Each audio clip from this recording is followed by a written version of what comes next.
Thank you. Thank you. Thank you for the kind words, Hal.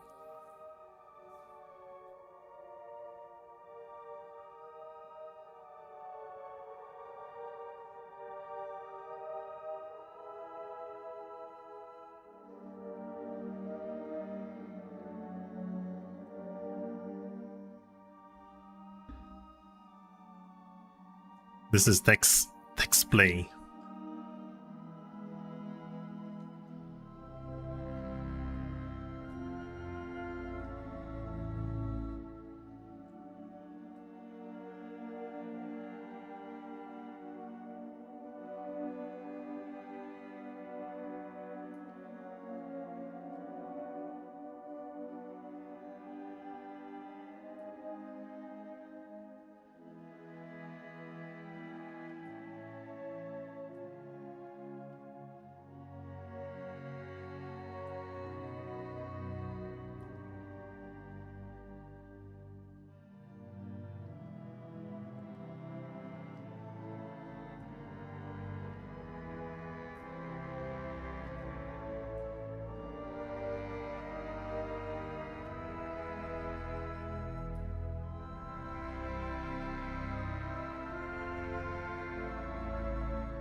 Well, hello everyone, and welcome to another episode of Text Play. Happy Friday. Today, on our Text Play session, we're going to play a bunch of Hal Barwood's games with Hal Barwood himself. And so I'm going to bring him in a sec, and we're going to play these games. We're going to play Indiana Jones and the Infernal Machine, Indiana Jones and the Fate of Atlantis, Rebel Assault 2, Yoda Stories. We're also going to talk about his books. It's going to be jam-packed, and hopefully we'll be able to squeeze everything in the 2-hour live stream. And that's it. On Sunday, I'm going to premiere my conversation with Sierra animator Ali Fragio, so make sure to stick around and watch that on Sunday. And that's it. 2 weeks from now, I'm going to premiere my conversation with Matthew Allen Kane, who worked at Lucasfilm Games on Zack McCracken. And that's it. Let me thank our Patreon members and our coffee members. Thank you guys for keeping conversations with Curtis and Text Play and Tech Talk with Daniel Albu. And thank you to our coffee donors. Our goal for today is $20. The top 7 from the last 7 days are CJ, Yeshu, Zero Cleft, Those Deaf Mutes, and Ozzy Astaroth. That's it. Let me welcome Hal Barwood. Hi, Hal. Hello, hi. How are you? Nice to see you again. It's great to see you and to have you for the 4th time. It's truly an honor that a person of your caliber joins me in let's plays of the games that you worked on. And the Indiana Jones and the Fate of Atlantis, which is the game I got as a kid, which is the first game I saw your name on because it says a graphic adventure by Hal Barwood, just celebrated its 32nd anniversary, the CD-ROM version, which is the one I got. It was released in May 1993, and so, we're celebrating its anniversary today while we're playing it. I'm very interested in that. We were changing publishers back in those days. We weren't really publishers, and so we ran out of a contract. And the result of that was I got to spend a couple months just polishing that game up and debugging the whole darn thing. And at first, of course, it was like the other adventures LucasArts had done, in that there was, some sort of sound and if you had a sound card in those days, but that was it. Everything else was text. But Indiana Jones became the first of many technical advances, actually, at LucasArts, but among them was the first voiced game. And in those days, it was just like primitive movies. There was a soundtrack that was running theoretically in sync on your CD, along with the game.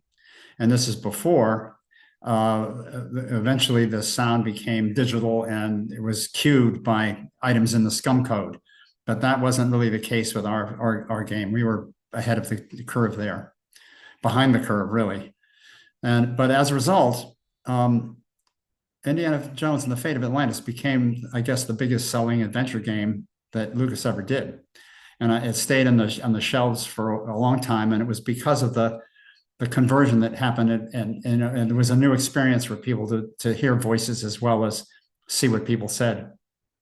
And you also beat Day of the Tentacle to it, because Day of the Tentacle was also talkie. It was the first game to ever be released on floppy and on CD on the same date. And it was released in June. So you just beat it by a month. Yeah, it was really funny because back in those days when Fate of Atlantis first came out, it had, I think, in the box 7 3.5-inch floppy disks, but they weren't that floppy. One of the discs was half the capacity of the other 6, I think. And I remember going to a marketing meeting where it was discussed, should we back down the quality of our discs a little bit, accept slightly lower mean time between failure and save quite a lot of money, because the cost of goods with all those discs in there was huge. And then suddenly you could do the game on a CD and it cost like nothing. So it was just like, wow. And it upped the revenue enormously to go from discs to CD. I know, you guys at LucasArts fooled us, because CD games on CD-ROM were a lot more expensive than games on floppy disks. But on the other hand, it was cheaper for you to produce it on CD-ROMs than on floppy disks. Yeah. Yep. Yes, we suddenly we were hiring actors, voice actors, and we're hiring a voice director to run that whole shop. Yep.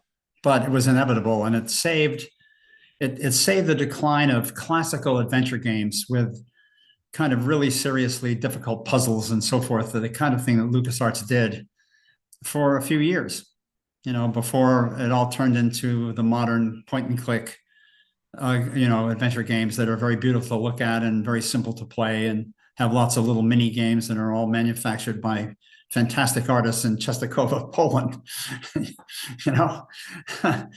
I love them, by the way, and one of the things recently I did play through Fate of Atlantis again in prep for this session we're doing. And I found it, some of the fact that I have to use all these verbs with multiple clicks and so forth, disturbing. But you can use the keyboard shortcuts. Oh yeah, I have them too. So before we get into the Let's Play session itself, I want to start off by congratulating you on the release of your new book, A Child's Introduction to the Cosmos. Oh, thanks. And well, go ahead. No, first of all, show the actual paperback version of There is nothing. There is no ebook for this because it's a illustrated book. I'll try to find a couple of pages that are kind of show you what it is. It's illustrations that are derived from the movie that I made as a student at USC Film School, and all the storyboards for that movie are here on the last page of the book. The book contains, it's the longest, in a kid's book, it's like 60 pages, but it only has 200 words. It's actually barely a book. I have 3 grandchildren, and 2 of them are in their 20s and they're kind of adults, and 1 is 5. He's a very, very early semi-pre-reader. So this book was really made for him, and also just to document for my family, some of my background, learning how to make animated movies. So You, the pictures if you in the want to book, actually see the movie that this book came from, with very similar art, you can go to my website. It's there. You can find it in the credit section. yeah, so finitearts.com, and it's in the Yep. credit section. And so the pictures in the book are screenshots from the movie, or were they recreated? They started as screenshots, but the movie is an M4V movie, and it's woo. So I would capture frames and then do a lot of photoshopping to get it to look good in print. And of course, the whole format had to change. Instead of the movie is done against black backgrounds and kind of the fundamental background. But in the kind of stuff that I do for my kids' books, they all have kind of a formula, and they're all very basically white. So I had to do a lot of format changing. And since this book is extreme, the other 2 kids' books I've done are really kids' books for casual adults that are, kind of in the style of a kid's book, but really just for people who are nostalgic for their children and for their childhood memories, and they're all very, very slightly subversive by today's standards. They all are kind of involve stuff that is very faintly, in a gentle way, kind of scary stuff that you don't really want to encounter. And it's done for a good reason, which is that kind of when I was growing up, the standard and in college, actually, the standard for children's literature was you're going to expose kids to stuff that it's better that they learn from a book than it would be to learn from real experience, things that are not so good for you. And so there's a little bit of that spirit in all the stuff that I do for kids. But I also want to plug another book today, which is my latest novel, which is now 2 years old. It's called Crater Town. It's a standalone. It's a science fiction book. But of course, it's a crime story. It takes place in the first and only colony on Mars, about 100 years in the future. And in the same spirit that the Puritans came to America and thought they'd left evil behind on Earth, in order to get people to actually come and be a colony on Mars, you have to have people that are kind of the same kind of crazy dedication. And so there's a bunch of religious people there, and they likewise think they've left evil behind. But of course, there's been a murder, and an agent is sent from Earth to investigate it. I hope you like it. I love it. I started reading it the other day, so I'll let you know what I think. Sounds awesome. I like the premise. Okay. All right. Now, the interesting thing is that, we talked about the anniversary of Indiana Jones and the Fate of Atlantis, and, it's always a problem to ascertain the release date of a computer game from the 90s. Just the other day, we were trying to clarify whether or not April 30th is the release date of Full Throttle, because for years we've been celebrating its anniversary on April 30th. And, even Double Fine and Team Schafer would celebrate it on that day. But then we started investigating it the other day because I posted about it. And then someone from Double Fine asked me, are you certain about that date? And so we started investigating, and we found a troubleshooting file on the CD itself that's dated, April 30th. So it's kind of odd that they're going to release it on the day they created that file. So eventually we realized that it's, either mid-May 1995 or some other date. So that's the thing with games from the 90s. We don't have a specific date to celebrate the anniversary on. Well, for me, the year is close enough. We originally released Fate in the spring of '92, and I guess the voice version came out nearly a year later. Yep. So yeah. Okay. And I can't remember the exact date. I just remember we had to do a trailer. In those days, you did little trailers. Mm-hmm. And so I had cooked up a connection of all sorts of little levels I could do. But in order to get the trailer done, you had to actually do the play through the trailer version of the game. And, it was really tricky to get it to all work properly and cleanly. And I remember sitting in my office for about 20 hours straight before I could get a clean version of that trailer. Oh my God. I love the playable demos and the non-playable demos because I understand that in order to create it in such a short time, you had to take the full game or whatever you had at the time and just remove rooms or just skip through rooms. And then the interesting part is that if you hack the demo, then you can find things that were supposed to be in the game or things that were in the game at the time but never made it to the final game. Yeah, that happens. I don't think it happened in the case of Atlantis, though. And the reason is that we were being published by EA, and our contract with EA was running out, and the company wanted to be our own publishers. We would then be distributed by somebody, but and we'd have to start taking inventory, all that stuff of our own. And so the management came to me, and we were getting the game done in, I guess, February or something like that, maybe late February, early March. And they said, hey, we don't want to let this game out because we'll have to give it to EA. So we're going to delay the release until it's after our contract expires. And so and the guys who were working on the game, Tony Shea and the rest of the guys, Mike Stemley and Sean Clark, we had 2 months in order to go and just take all the bugs out, and there were a lot of them. So that's about the cleanest game that I ever worked on at LucasArts, just because of that tremendous blessing of having those 2 months to do polish. Someone in the chat says that the Fate of Atlantis demo got unused EGA assets in it. Seems like there was an EGA version planned. Oh, I'm not sure. Okay. I don't know. One of the things that is, I'm sorry, go ahead. No, you go ahead. Well, one of the things that's interesting to me is that I still feel, kind of fatherly about that game. And I like it. And I like the fact that it was a success commercially. But it shows its age.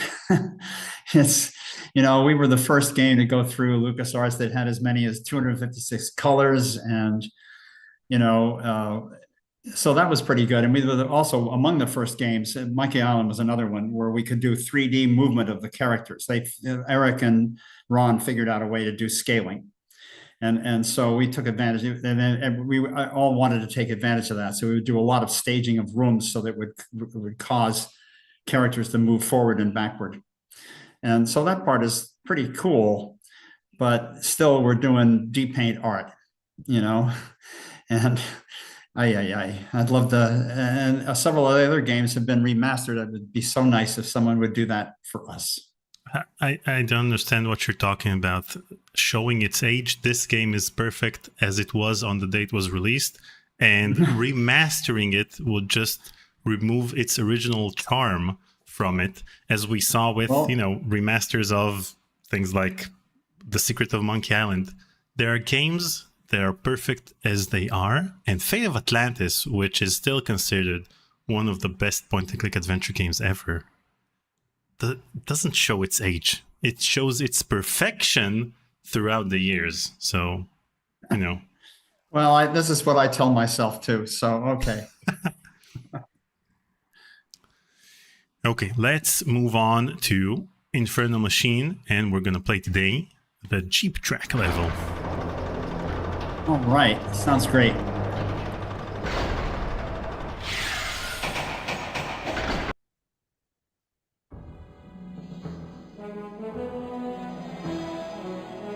We have to get to a save load screen, I guess, first. Yeah.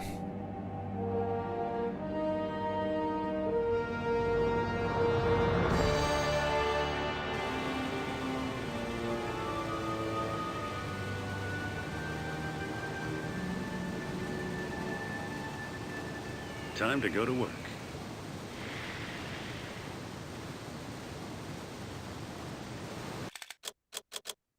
Okay, let's do this.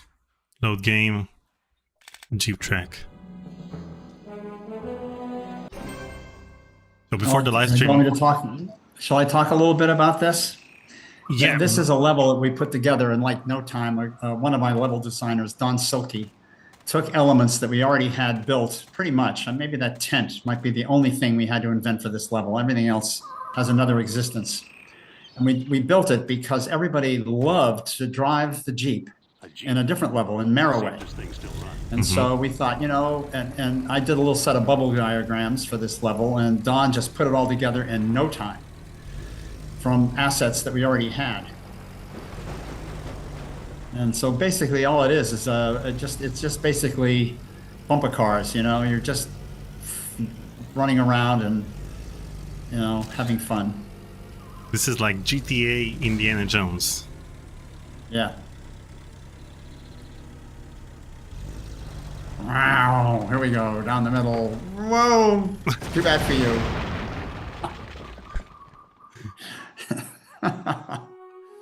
Oh, well.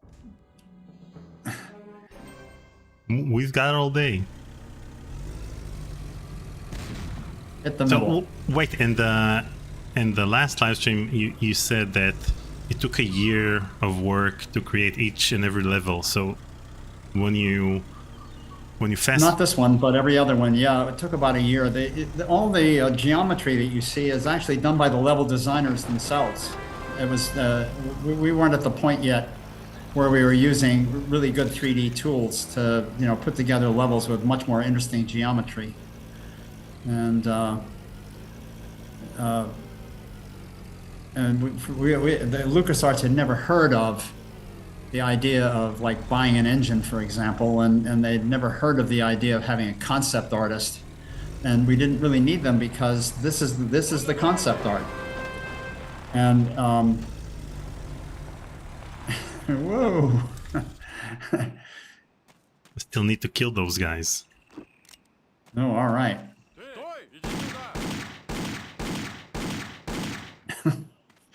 Pull out your rifle, you'll nail them in one shot. All right. Okay, now we're talking. That's it. Yeah, now, of course, if you were on the other side, you could go get their weapons, but you don't need them. Yeah,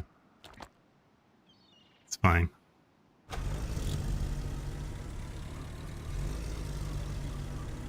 Thank you, Top Fuel. I'll read it in a sec.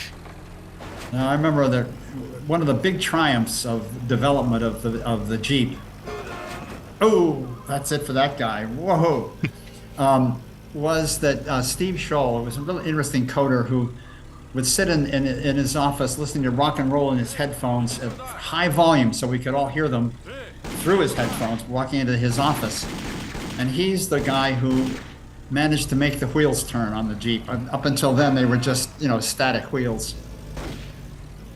Wait, but are they actually turning, or is the texture Oh, yeah, changing to make it look like no, they're they really do turning? turn. They do turn. Okay. It was, you know, we were, you know, it's like drinks all around when we managed to get that to happen. Whoa. You got him, just go get him. Oh. Come on. One of the things that I'm fascinated by is in this era, you know, there are a couple of artifacts of the game which are, you know, independent of any display systems, and it's a lonely game. You know, it's basically Jones running around in a lot of locations, and the only other people are these bad guys, and so that's very interesting. There's very little social interaction. And I'm what's shooting funny them in the is that- face. That's the only social interaction Oh I need yeah, with these well, guys. and one way to think of combat is moving puzzles that are evergreen. They're always there's always something new to learn about them. But you're doing a real puzzle here, which is you've got to set up this track. That was an awfully big piece of wood to carry in his inventory. Oh well. Yeah, this is very The other thing that's fascinating to me about the game is you don't think about it very hard, but we never looked upon the Ruskies the way we looked upon the Nazis, and in terms of morality. And yet, I think when I go through the whole game, I probably kill about 200 of them. Mm-hmm. You've just killed 4 or 5 already, just right here in this tiny little level. Whoa, hey, you did it. Oh, man, cool. Whoa, all right. Boy, you're good at this. This is great. Whoa, get him. This is... They should have released GTA Indiana Jones. You just steal a bunch of cars. Yeah. Well, one of the games that I loved, kind of from this era, but it's actually later than this game, though, is Crazy Taxi. Yeah, I remember that. Laugh out loud fun to play that game. You never get anywhere, and you lose all your quarters if you're actually in an arcade, but it doesn't matter. It's such fun.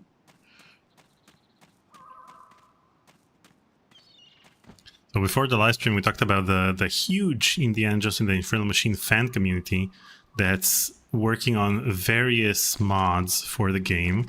So last time we talked about the level editor, which was the thing they released at the time, and they recently released an AI upscaler that you can install, and it basically upscales all the textures in the game. Each and every I would love to see what that is. That's fantastic if it works, because we had very little geometry. One of the things, this is the very first 3D game we did at LucasArts. It was an adventure game, kind of an action adventure game. And we weren't quite the first ones there, but we could push on a PC of the day about 5,000 polys per frame. That's it. So the geometry is pretty simple. And the later games that we'd done, the level designers would do the concepts and do the maps, but then we would have a whole bunch of artists, do the actual architecture and so forth. And but the level designers did everything in this game, and that was allowed. I even did some of it, because you're really basically dealing with very, very simple shapes, and then just covering them with these semi-abstract textures. Mm-hmm. So it's interesting. And speaking of the Indiana Jones and the Infernal Machine fan community, I got a question from Vester89 in that community. He's curious about the concepts behind rooms like the rooms in Noob's Tomb. Most other levels, like the library in Shambhala's Sanctuary, feel grounded and intuitive, but Noob's Tomb comes across as abstract and otherworldly, almost like Stargate SG-1. He understands that it's meant to mark the shift into the Ethereum, but since grounding is such a hallmark of your work, like in Warning Sign, he wondered what your intentions were for these spaces. He's an astute observer. It's exactly how he supposes. We're shifting into the more supernatural phase of every Indiana Jones adventure. There's always, the beginning is always grounded in the here and now, and they always eventually include supernatural elements, and we're no exception. And so, yes, it's true. And not only that, but Nub's Tomb, I think, it's not only a little bit more abstract, and it's kind of a, when you first get in there, all the columns are all tipped over. You realize that you're looking at unlike a lot of the other stuff, which like Teotihuacan, which is still pretty much intact the way we portray it. And Nub, it's all ruins. And so that allows for some of the abstraction. But he's right. We're moving into a more spooky kind of aesthetic. It's also, I think, the biggest level. It's the responsibility of a really talented guy, Tim Longo, who did the level.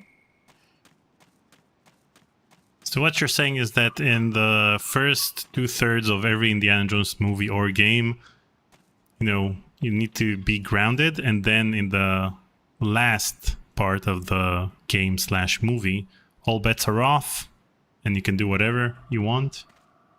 Well, that's what happens in the movies, certainly, and the pattern was established brilliantly in the very first one, which is still in my mind the best one.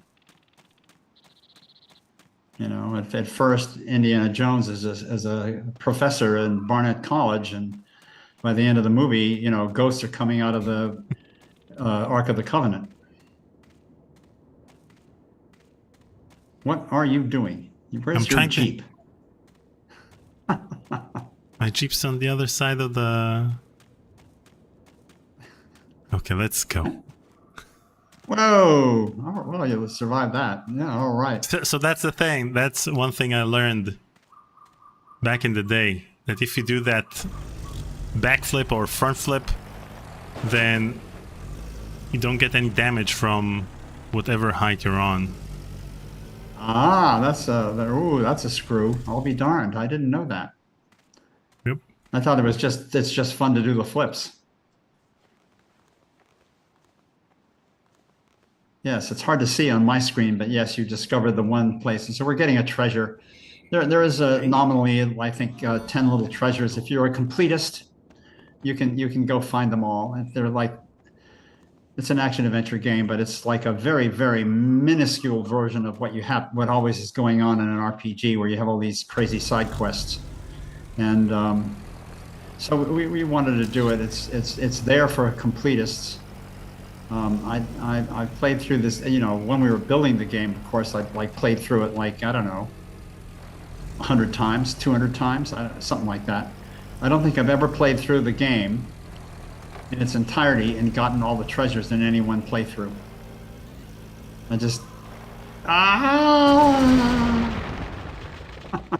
The Jeep could have survived that. Oh boy. Well, that's the one danger in this level, is that you can fall in the Jeep. You can get your wheels in the wrong spot, and then you're in trouble.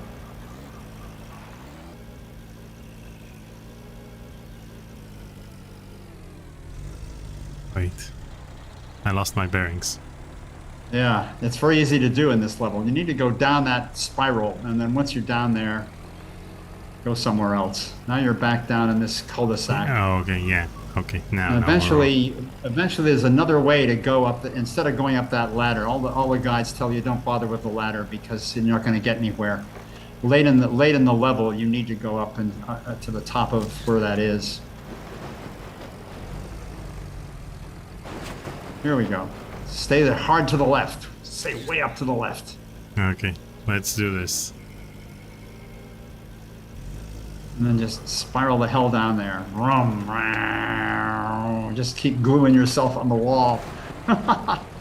Defying all physics. All right. Yeah, we got there. All right, you're down. All right, cool. Okay. Thank God for quick save, huh? Yep. Now where are you?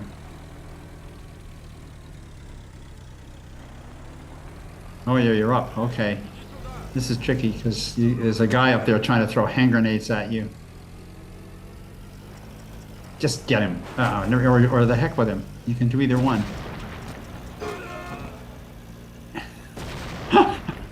Love it. Oh gosh.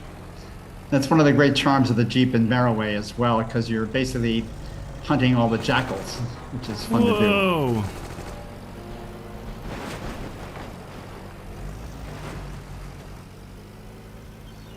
Okay. You'll notice that you've just got this network of paths. And the trick is you're trying to get yourself kind of toward the end.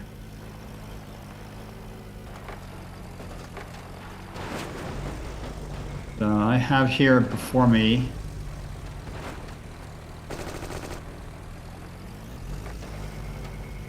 Sinjin's guide. Okay, where should I go to next? I'm not even sure where you are, to be honest with you. There's a map, I think, that you can turn on. Nope. There's the map. Oh, there you are. You need to be... Oh my gosh. Well, you can't get there this way because that's a block. You need to go kind of over to the right up here. Wait a second. I'm being shot Go at. up. Oh, there you go. Okay, well now you're going back. So when you get back down to here, take the rightmost path. When you come out here, go far to the right. Yep. Like so? Okay. No, I'm sorry. We're backwards. I'm sorry. The map is showing me something else. Now you go up that way, to the right. To the right. And then I think there's a block, and you've got to go left at the next intersection.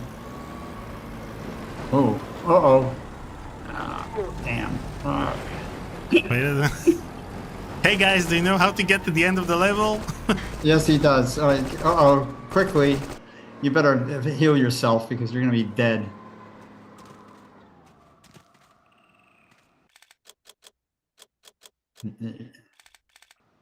Hey, that's a little better. Why are we here? Where are they? They just left? Okay. Okay.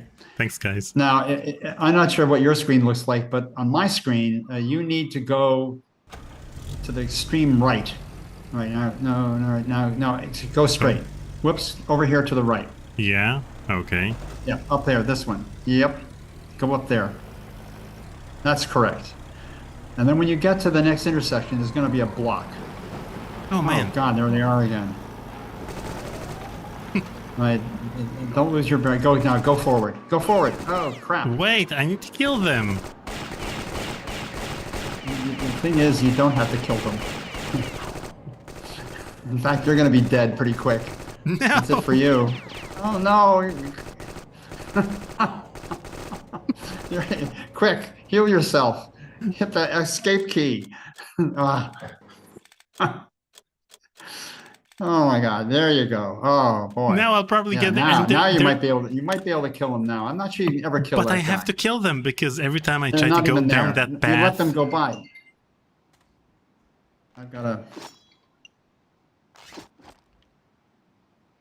Okay, jump back in that Jeep. Let's get up the road here. I'm shooting the Jeep. Okay. Yep. Now, this time, let's hope you can get there. Okay, now, whoa, you gotta go. You go a little bit. No, What are we wait, doing? they're here. They're here. All right. I think they're unkillable. What?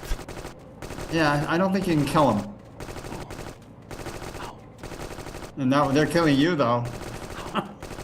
You're dead. Oh man. Okay. All right. Here's a Daniel. You're an excellent player. Here's a pro tip. Forget those guys. Ooh, except this guy you can get. I don't even know where you are again. Oh my God. All right. We need to. Okay, I'll get to that path. Wait a second. I don't know. Where's that map? The map is really valuable in this level. Here's the map. Oh my God. All right. Now, these the path? whoa. Where you Okay. are. Yeah. If you go, whoa, stay. Okay. You need to go on your map, go 45 degrees to the left. Okay. Not the one you're aimed at. It's the next. Oh, I'm sorry, you can't go there. Okay, so you're stuck. You need to go back. So go down here. Yep, down there. Oh, it doesn't. Yeah, you can go there. Try Over that. here. Okay. Try that.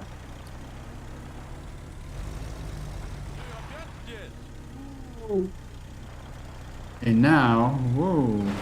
No, you're gonna hit a block. Oh no, you're okay. Now, you need to go. I think over this way. To the right. So to the right. Or up Center. diagonally. You can go diagonally up as well. Okay, let's go So, diagonally up. no. Yes, that's good. Okay, go up there, brummity, brummity, brum. Go through the next intersection, and if it's not blocked, go again. Yep. And I think up here, I want to go to the right. Oh, no. No. You're not going to be anywhere here. Oh, no, you're okay. Yeah. All right, now go diagonally upward. Diagonally. Ooh. No. Oh, This shit. is diagonally upward. Well, They're no, coming. You're going diagonally downward. Oh, Christ. Oh no! It's not safe. I need to find a better spot. No, you need to fight. You need to stop dying, Indy. Okay, just go wherever. Okay, now, oh my God. When you get here, go sharp. Now, I'm not sure if the orientation of your map is the same as mine, but basically, you need to go due south. Okay, due south. You're aimed north. I'm at going the moment. north. Let's go due south. Okay, Yeah. this is south. But, yeah, you're going to be back at the beginning when you do this, kind of. Yep, over Okay, here. now go diagonally to your right. Diagonally northeast. Northeast. No. This is no, northeast. No. Yes, okay, that way. Yes, go ahead. Boom. And when you get up to the next intersection, Mm-hmm. hook a left. A little bit. Jesus. Well, that was a good idea, but you got to actually kind of... Are you sure we can kill them? Yeah. You just have to beat feet. Just get there before they get there.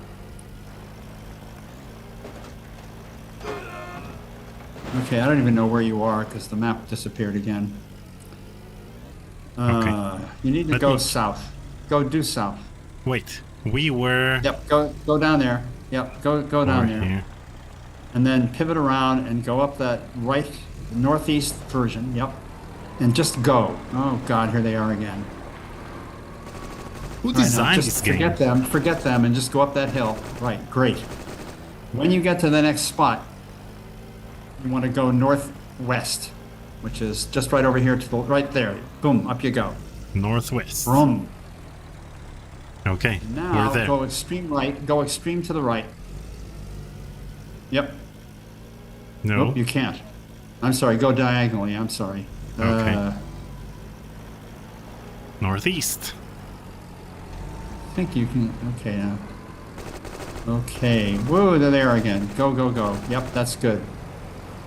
And then hook a left. Go. You're gonna get killed. Okay. Now. Whoa. Okay. No, you want to go north. Due north.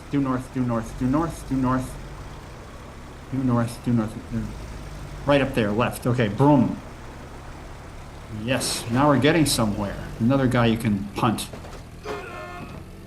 Okay, that's safe. Okay, now you need to go off to the left. West. Due west. No. Yeah, this is good. Due west. Now bear right. Yep. Now you go left again. Whoa, but you got that guy. Okay. Whoa, no. Okay. Wait, we're I need to gonna get this lose it. guy. That's it, Okay. okay. Now, okay. Whoa, hang on. Yeah. You don't want to go up there. You want to go back to the left, southeast, southwest. Go southwest. Southwest, let's go. Yeah.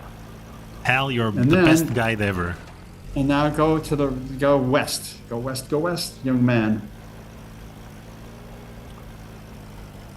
We're gonna get you to the important spot. Oh, you got him. Boom. Excellent. Okay, now you really have to go south. So you're doing it. Okay, go ahead. And I think this goes through, but if it doesn't, we'll have to backtrack. Ooh, you can't crap. kill him that way. Okay. Now you can get him if you want. Oh, you got the guy. All right. Oh, man. I think there's a little, if you want it, there's a little treasure there behind the barricade. Now let's think a little bit. Hang on. Don't go anywhere yet. Yeah, you need to go. Hang on. I would get out and All right. Okay, so I guess there's nothing to do here, but you need to go. Let me look at this just for a second. You go to the no. Yes, yes, So that should work. we can't Not go north, diagonally to your right. You're just a little bit diagonally. Northeast. northeast. Yep, yep. Okay, And let's then do that. I think you have to go a bit to the west. There is no west. There's Yep. northwest. Well, yeah, northwest. Go northwest. You can't go up there, so go northwest, and then go east, around to the east. Okay, here we go. And where are we here now? Oh, yeah, let me think a little bit. Oh my God. Okay, now. Yeah, go up there. Yep, up. That's good. And now I'm trying to think what we have to do to end this darn thing. Maybe go straight ahead. Try going straight ahead. Yeah. Yeah, I have a quick save. So what's the worst that could happen? Yay! Hey, there you go. Whoa.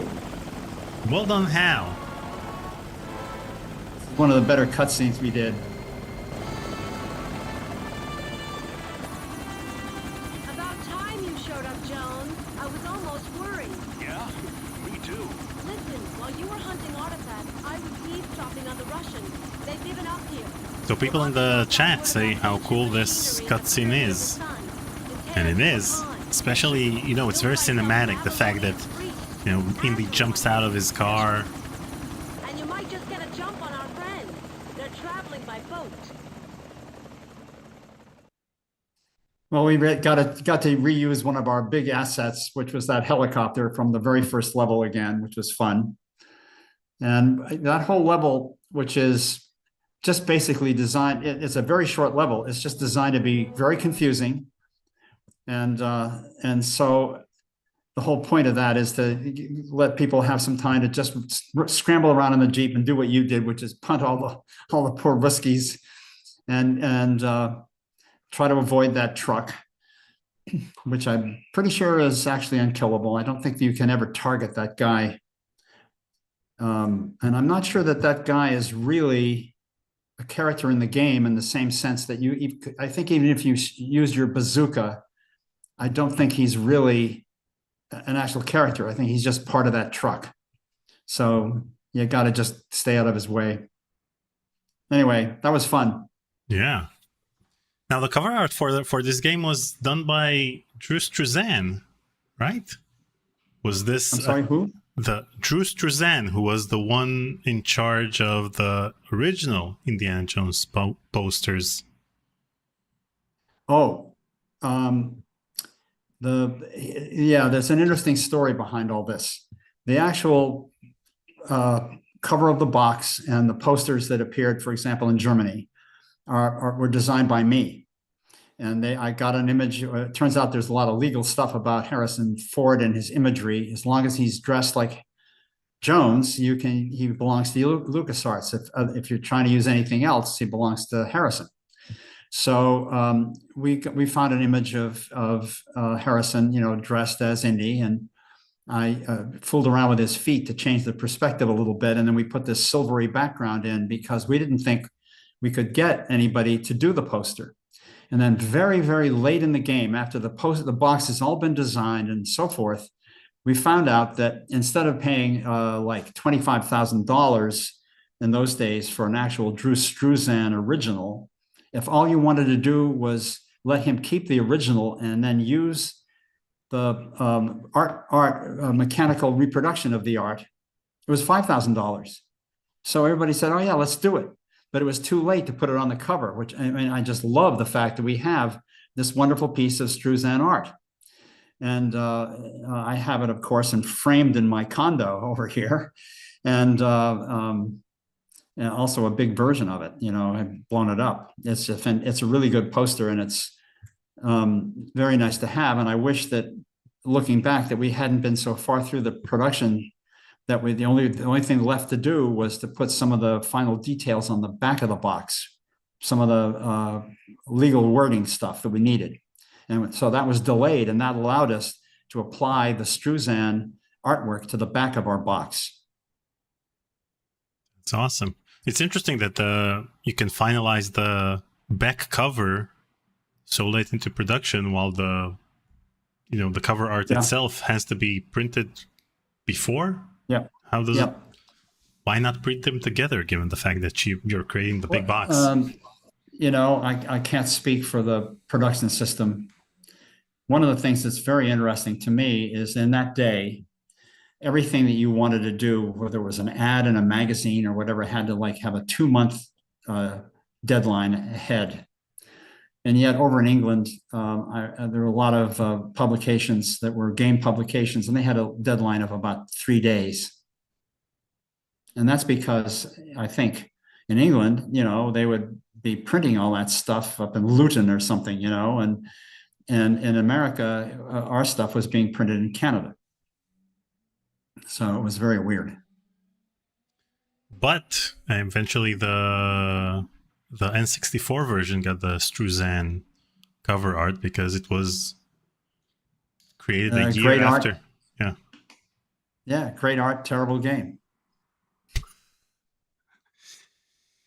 Okay. I was just, last night I was being interviewed by some guys about Infernal, but they had played it, attempted to play it. Somehow they had a lot of different save games because they got through quite a bit of it, but they were playing the N64 version, which was just a total mess. Yeah, don't do that. We won't play. I'm a PC gamer, always have been, always will be.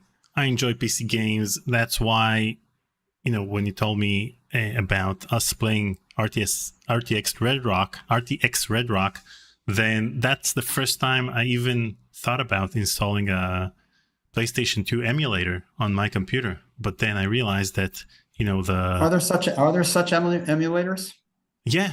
So I found a copy of the game, and I ran it through the emulator, and everything works fine. You can see the cutscenes, but the problem is the keyboard mappings of the controller are so cumbersome that you can't actually play the game because you don't have the joystick and you don't have. And is there no way to get a good controller going? Just an Xbox controller or something?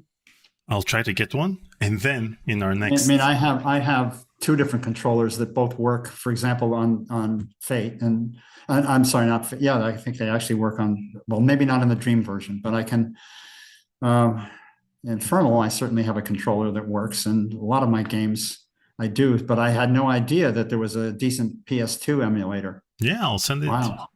I'll send it your way, and you'll be able to play your game on your PC. Red Rock was interesting to work on because there were two consoles that came out then that were really interesting, and PS2 was the successor to the PS1, which is one of my all-time favorite boxes. And I played a jillion games on that thing. But the PS2, of course, was superior, but compared to the Xbox, the first Xbox, it was just feeble.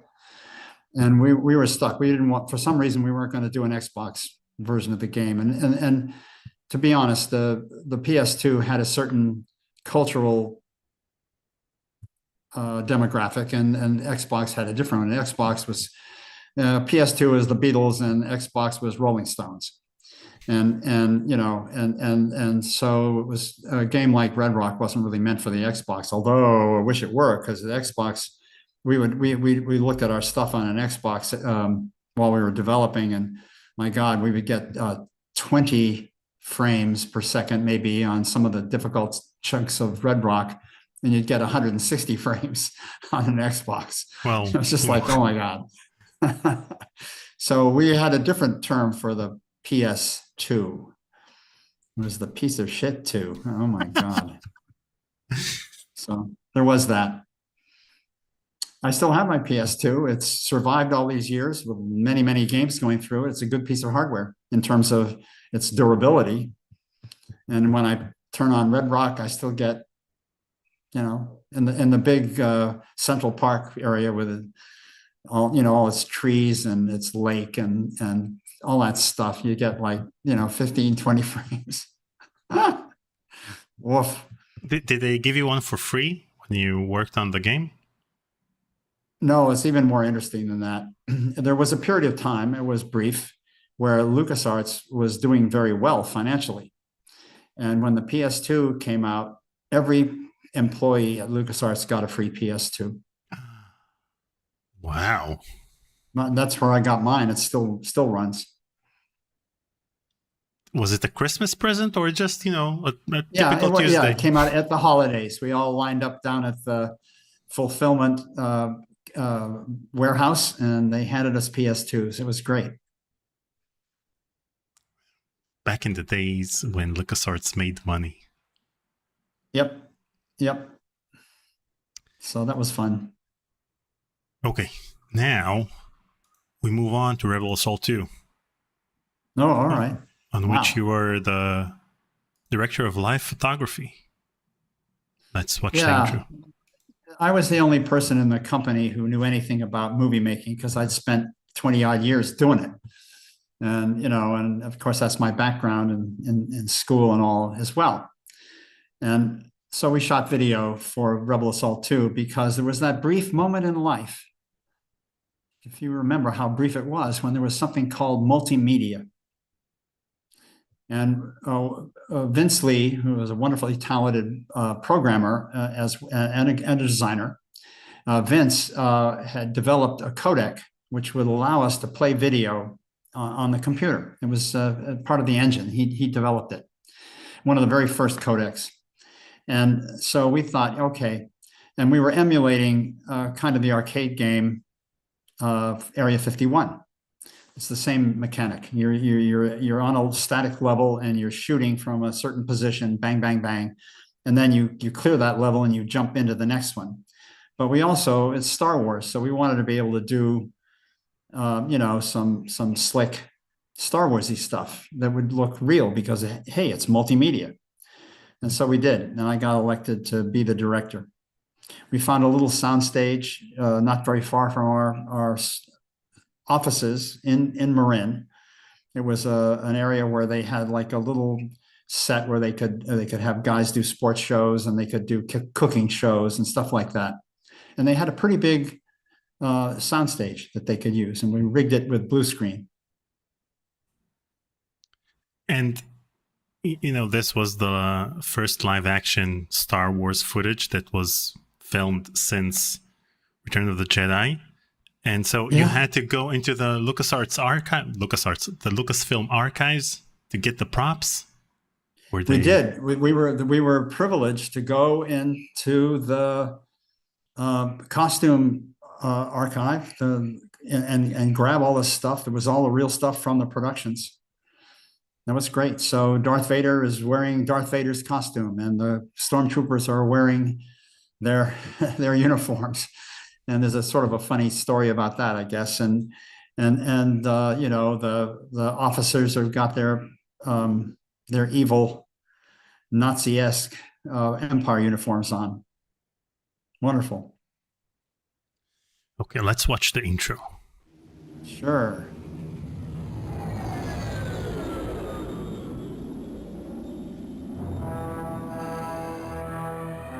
The rebel fighters are in range, my lord. Sigma Squadron stands ready, awaiting your command. Very well, Admiral. Engage the rebels.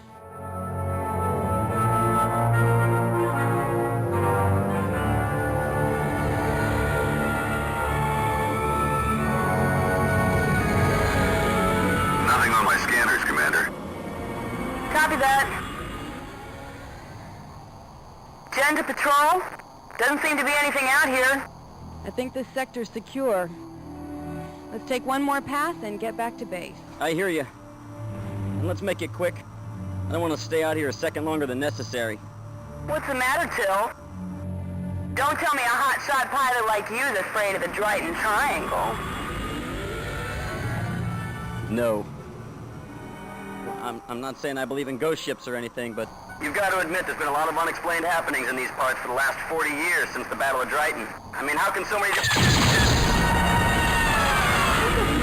can hit! I'm off my stabilizer! Jen! What are you doing? Watch it! Rebel control, emergency. We're under attack. Can you read us? Is anybody out there?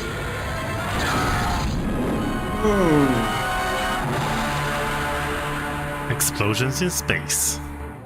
The rebels are in big As you trouble. can see, Lord Vader, the units perform admirably. In fact, I think the whole project has proved quite impressive. Why, in a few years... What I see, Admiral Son, is just another one of your endless tests. I will not be impressed until I have, under my command, the full power to crush the Rebel Alliance.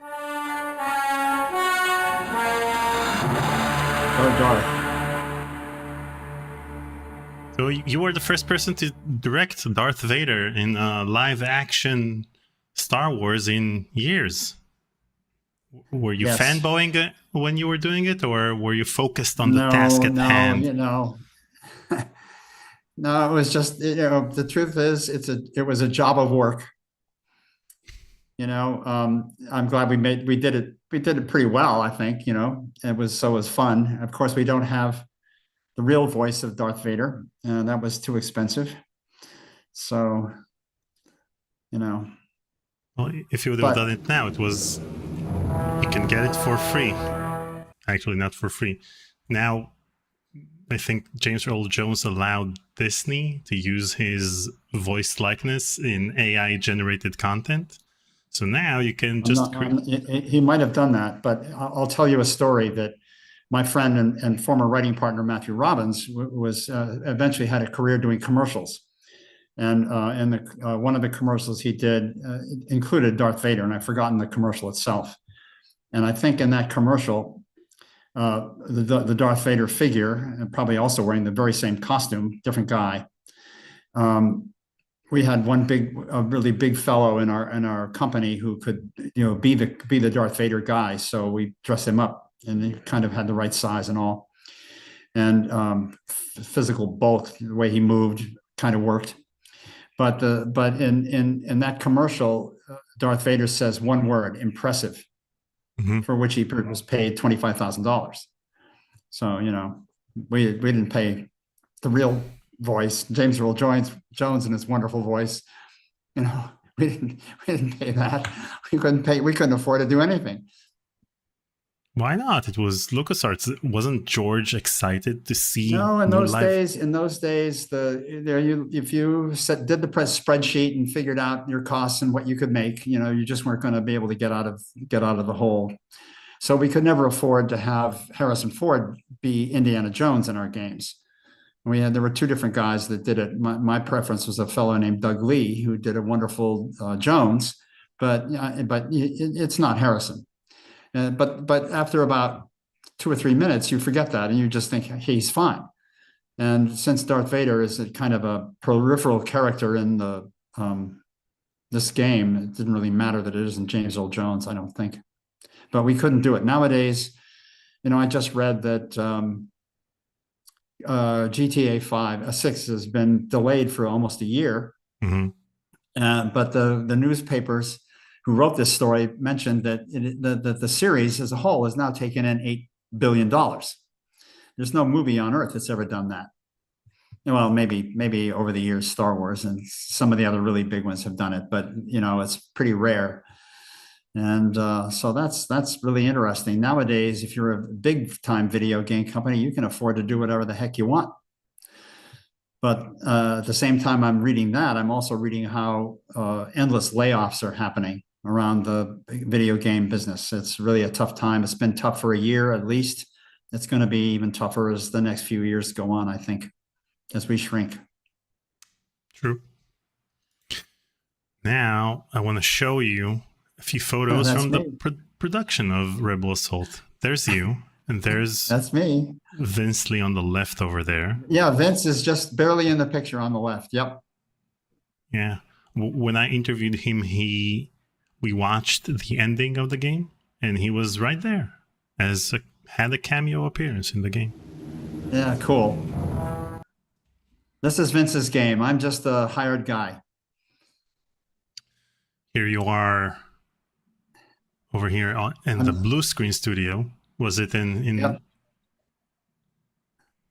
Was it one of the sound stages that they used for movies back then, or was it something they built specifically? No, this isn't a company. It has nothing to do with Lucas at all. It just happens to have its location in Marin County, where we were. But everything we shot in that all that video is shot against blue screen, and the backgrounds are all just put in, composited. Mm-hmm. And by why, things, basically. Why did he have to cover his shoes? Were you worried about footprints? I think that part of our deal. Oh, I'm not entirely sure, but it might be that we had to be very careful. That floor is painted blue, and we had to be careful. Or if you scuffed it, there would be a hole in your mat. But eventually we did do full shots, and so those booties I think went away for when the actual rehearsal was over. There you are again. Yeah, my hair was a different color then. Wow, it's been a while, And you're giving Gary Martinez directions over here on how to play dead. Yes, exactly. How to be dead. Oh man. Okay, let's move on to. Okay. Wait a second. Turn to launcher. Quit. No.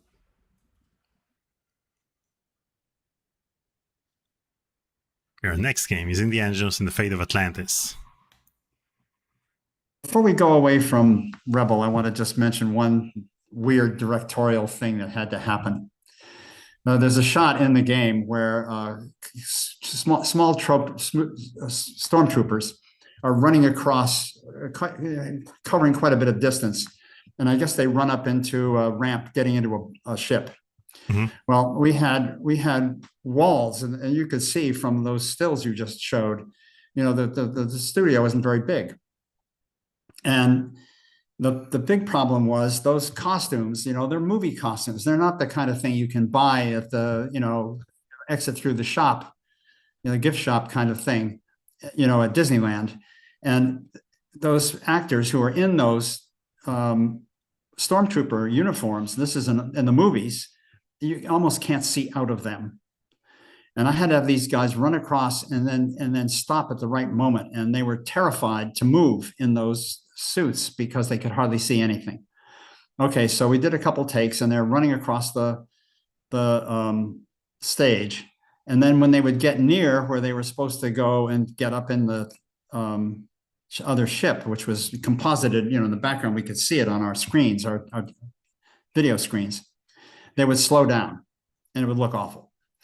So eventually I said, hey, look, guys, just go as fast as you can, and I will give you the signal when you can slow down so you won't hit the wall. And they said, okay. And this time they ran, and I let them hit the wall. And then I said, you should stop now. And that way they were still moving when they got up into the into the ramp, into the ship.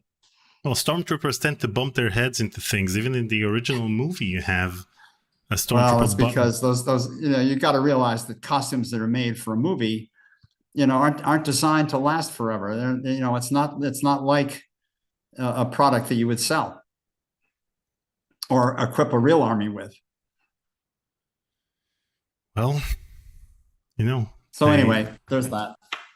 And one more thing is the fact that all the live action footage that you filmed for the game was done in a 5-day, filming frenzy of sorts. We really had to grind out a lot of stuff, and the after the first day, it took forever. The first day, you got to remember that we're dealing with crew people who have never made a movie and have never done lighting really, and the two guys that could do some lighting had a terrible time getting the right amount of light on our blue screen.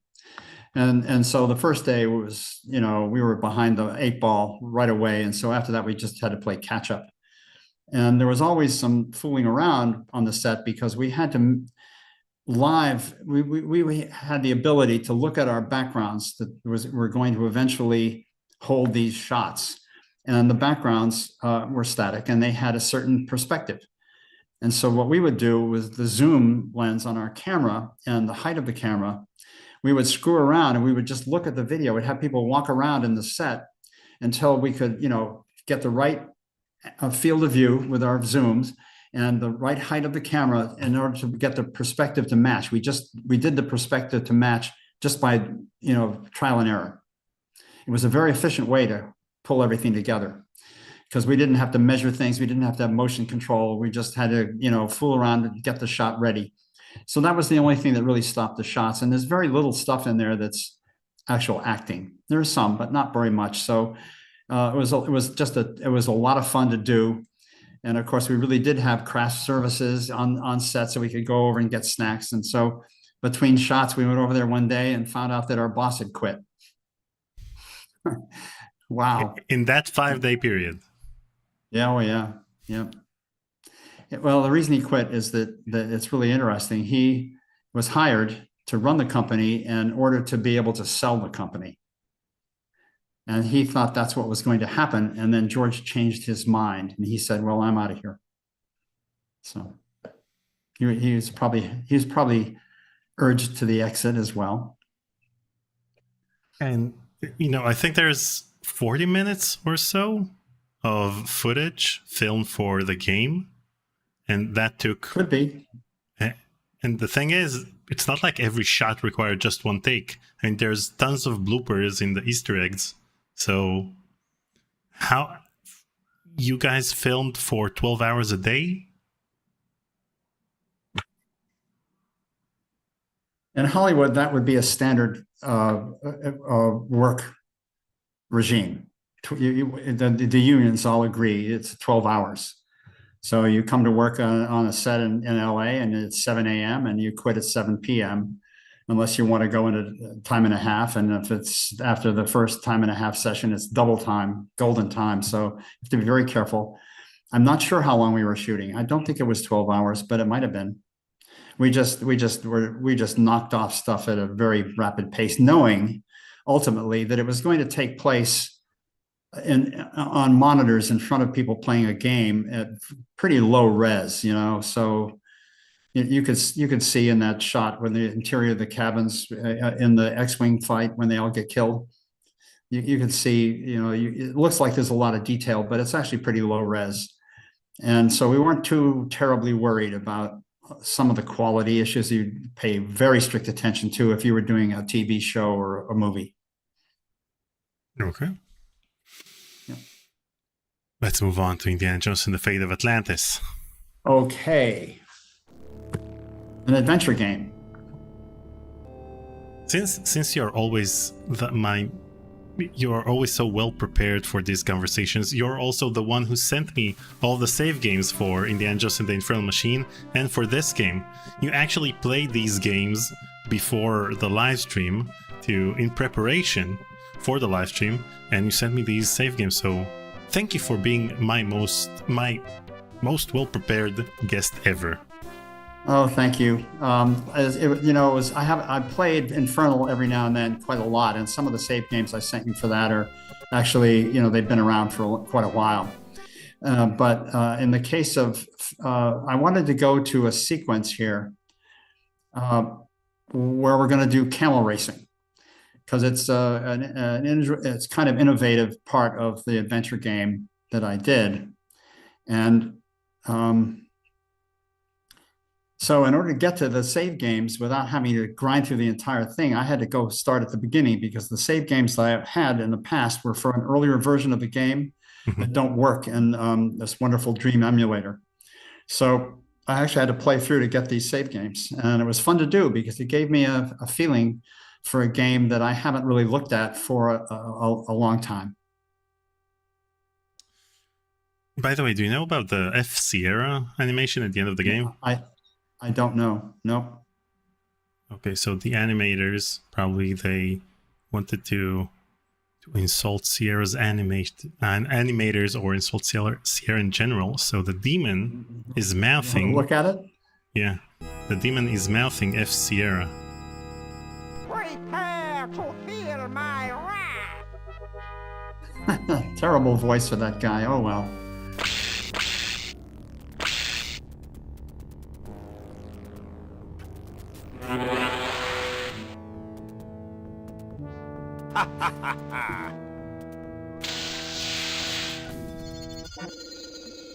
So now take a look at what he's mouthing. It says...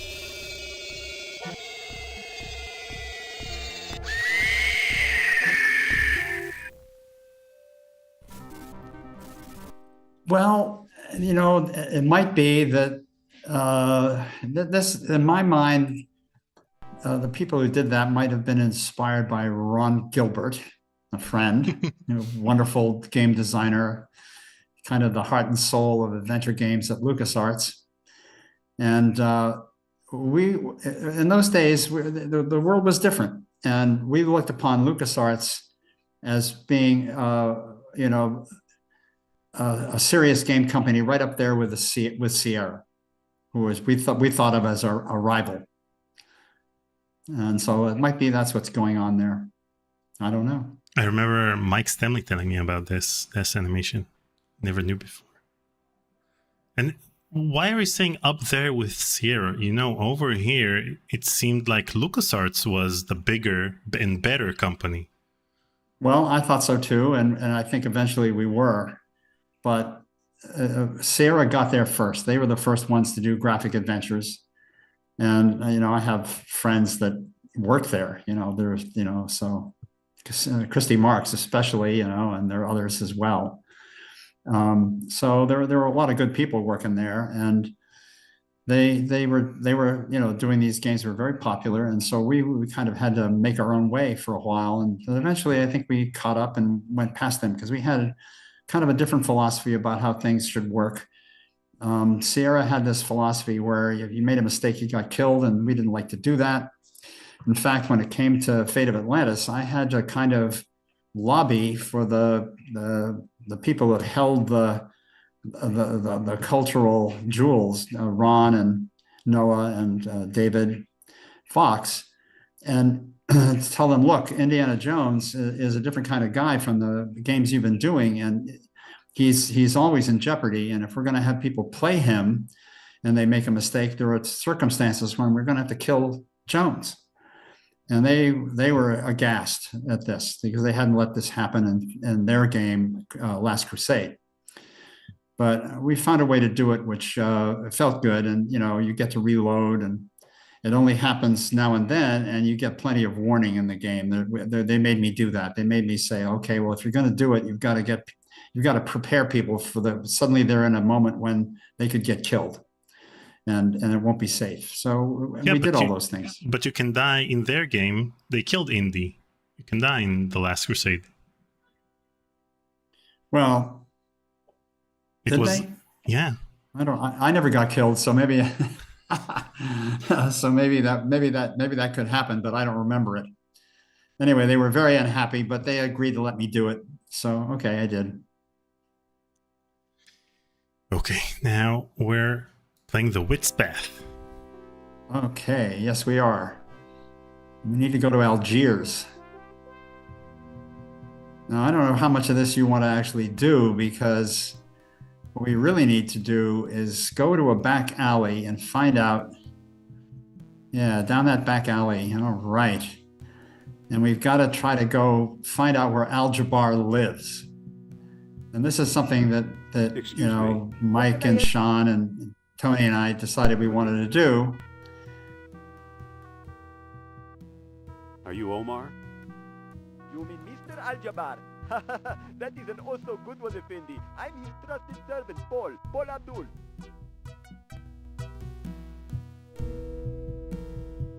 Can you arrange a meeting with Mr. Al-Jabbar? Wait, I need to give him the red I could, fez. Effendi, but my master rarely deals with clients in person. Why should I bother him? Yeah, I mean, the truth is, okay, what's going to happen now is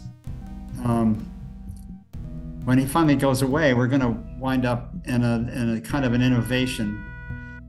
I was told by the guys who kind of hired me to come into LucasArts and do this game that somewhere in the game you've got to do a pixel puzzle. That all adventure games have to have pixel puzzles where you've got to find some tiny little chunk of the screen in front of you in order to solve the puzzle. So what comes next is my version of a pixel puzzle. I'd like to. Good God. Wait. Whoops. Let's go to the gut fez. Okay. Yeah. Well, at least with the Fez, we can probably find this thing. You can actually do it otherwise, but it's really hard. And Danny Delk is voicing this character. Yes? I think this may interest you. Why would I want a Fez? No woman can resist a man in a red fez. we've already heard that he's in love. Till Fatima sees me in this? Now. Excuse me. What is it now? Could you go see Mr. Al-Jabbar again? Well, now, since you have contacts among antiquities dealers, I guess I could see if he is available.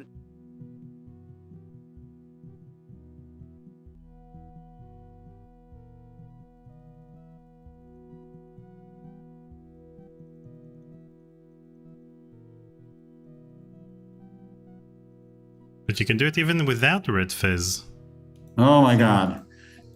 So now you just keep clicking and stay with that guy, and eventually he'll stop and go in somewhere. So you just want to stay on his tail. That's the only way you can see what's going on with all these other people. It turns out that the first time you go out there without the fez, if you're really, really good, you could actually find Al-Jabbar. Yeah, I mean, But it's really hard. It's a white rectangle. It's not like the white pixels you have of the other people. Yeah, but this time you can actually see him pretty easily, and that's the whole point of the puzzle, is to make you be able to get there. I'm not sure where he's going to go this time, and it varies. He goes to different places. Trying to make the puzzle evergreen. So there's several different places he could go, and it's always Al-Jabbar's house, but it's in different spots on this screen. No. Uh-oh. Okay. There he is. This can be pretty tedious. Let's do this. Eventually Indy will say he's going into that house, I believe, and then you know.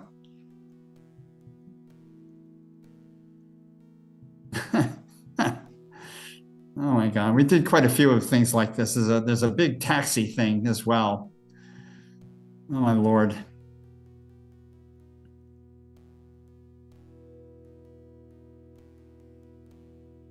No. Uh-oh, you went back. Gotta make sure you don't click on the market.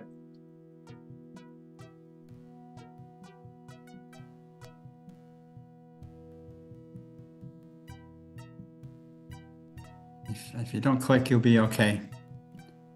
You'll get a real warning when you get to his house. Yeah, I know.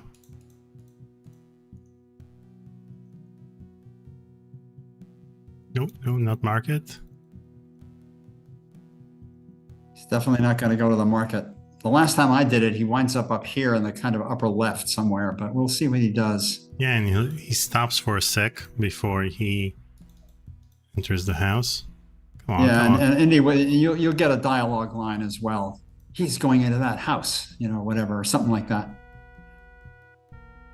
Don't click. Okay. Yeah, I played this game. I replayed this game about a year ago with... Wow. Noah Falstein. Apparently, he never played the Wits path. So it was... Ducking into that house. Oh, snap. There you go. That's the same house that I was in. Okay, click. Omar's house, click. Hey, we're here. I don't want to see him, understand? Yes, sir. Aha. Dr. Jones, I suppose. What an unpleasant surprise. Shall I remove this peasant, master? That won't be necessary, Paul. Now be a good lad and alert the police while I entertain our guest. We'll talk about your punishment later. Well. I had no idea the famous Indiana Jones was such a fool, traveling so far and risking so much in pursuit of a mere myth. It's no myth, as you well know. No? Let's talk it over. My house is your house until the gendarmes arrive. Okay. Yeah. So you can Stop. Leave my things alone. This is very, now that I think about it, it's Stop. Leave my things alone. Close You that can't door. do this. May the There we sand go. cover you without a trace. Just a piece of bamboo. May 1,000 jackals feast on your entrails. May scorpions pluck out your eyeballs. I think Mike Stemley wrote a lot of these The lines. stick broke, but I got the map. That map won't do you any good. There are Sounds no like him. names on it. The only mark on this map is one big X. Okay. May you die without water, Jones. Map or no map, you'll never find the dig site. Put a What we're going to socket. do here in a moment is we're going to go and do camel racing. Mm-hmm. And what's interesting is that there was no provision in the world of LucasArts Adventures to do, kind of this sort of running around in an XY 2D world. And so I had to figure out in Scumm how to make it happen. And what I did is I created 2 arrays, which were just, letters. And they were like, I think it's about 16 across and maybe 12 north and south. And then wrote a little routine in Scumm where if you go up, it goes to a kind of an indexed place in the upper array, and that's the Y array. And if you go left and right, it knows to put you, one certain amount over. And if you go up and down, it knows you have to go through a different number of pixels to wind up being what amounts to a text, a kind of a tiled world. And so this was a huge innovation in the world of Scumm to be able to do this. We did the same thing with the balloon. Anyway, so go ahead, and now you can run around and he'll follow your cursor. Yeah, but unlike, wait, let me turn down the volume. Unlike the balloon mini action game, which was, in a 3D world because you could land the balloon and you define the location exactly, this is more of a 2D mini game. And the submarine is also 3D. I had to set up a collision system, so it knew that these various areas were allowed to go, but you couldn't go to certain areas. And it was all done in Scumm code, based on those arrays. It also knew which way to point the costume of the guy in the camel so that he's always at least running forward. Now he's being chased by bad guys, and if they catch you, should they let them catch me? You should probably let them catch you pretty early so that you can, because you're gonna, if they do catch you, aha. I'm sorry, but your visa isn't valid for travel outside the city.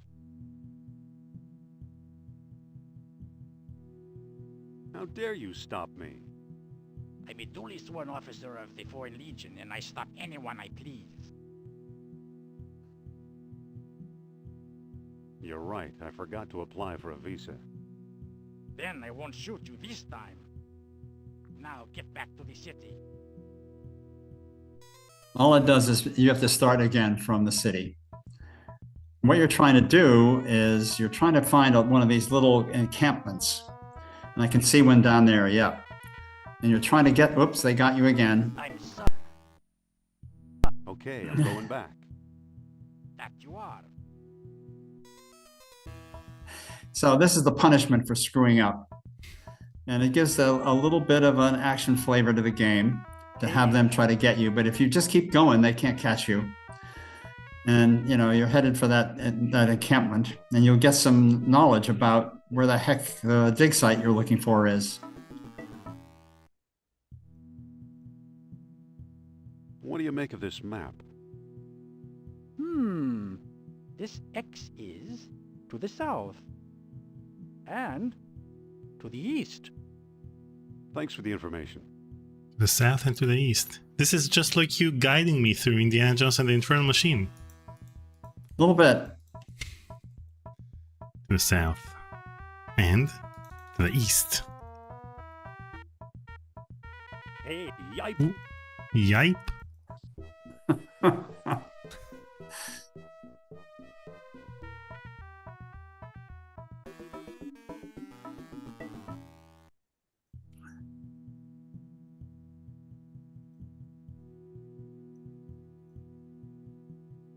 What do you make of this map?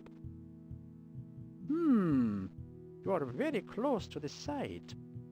This X is slightly to the north and a little to the west. Thanks for the information. What? They just asked us to go south into the east, now north into the west. But he says, but this time he says very close. Get back. So there's the X. Looks like I lost those guys. So here you are at a dig site.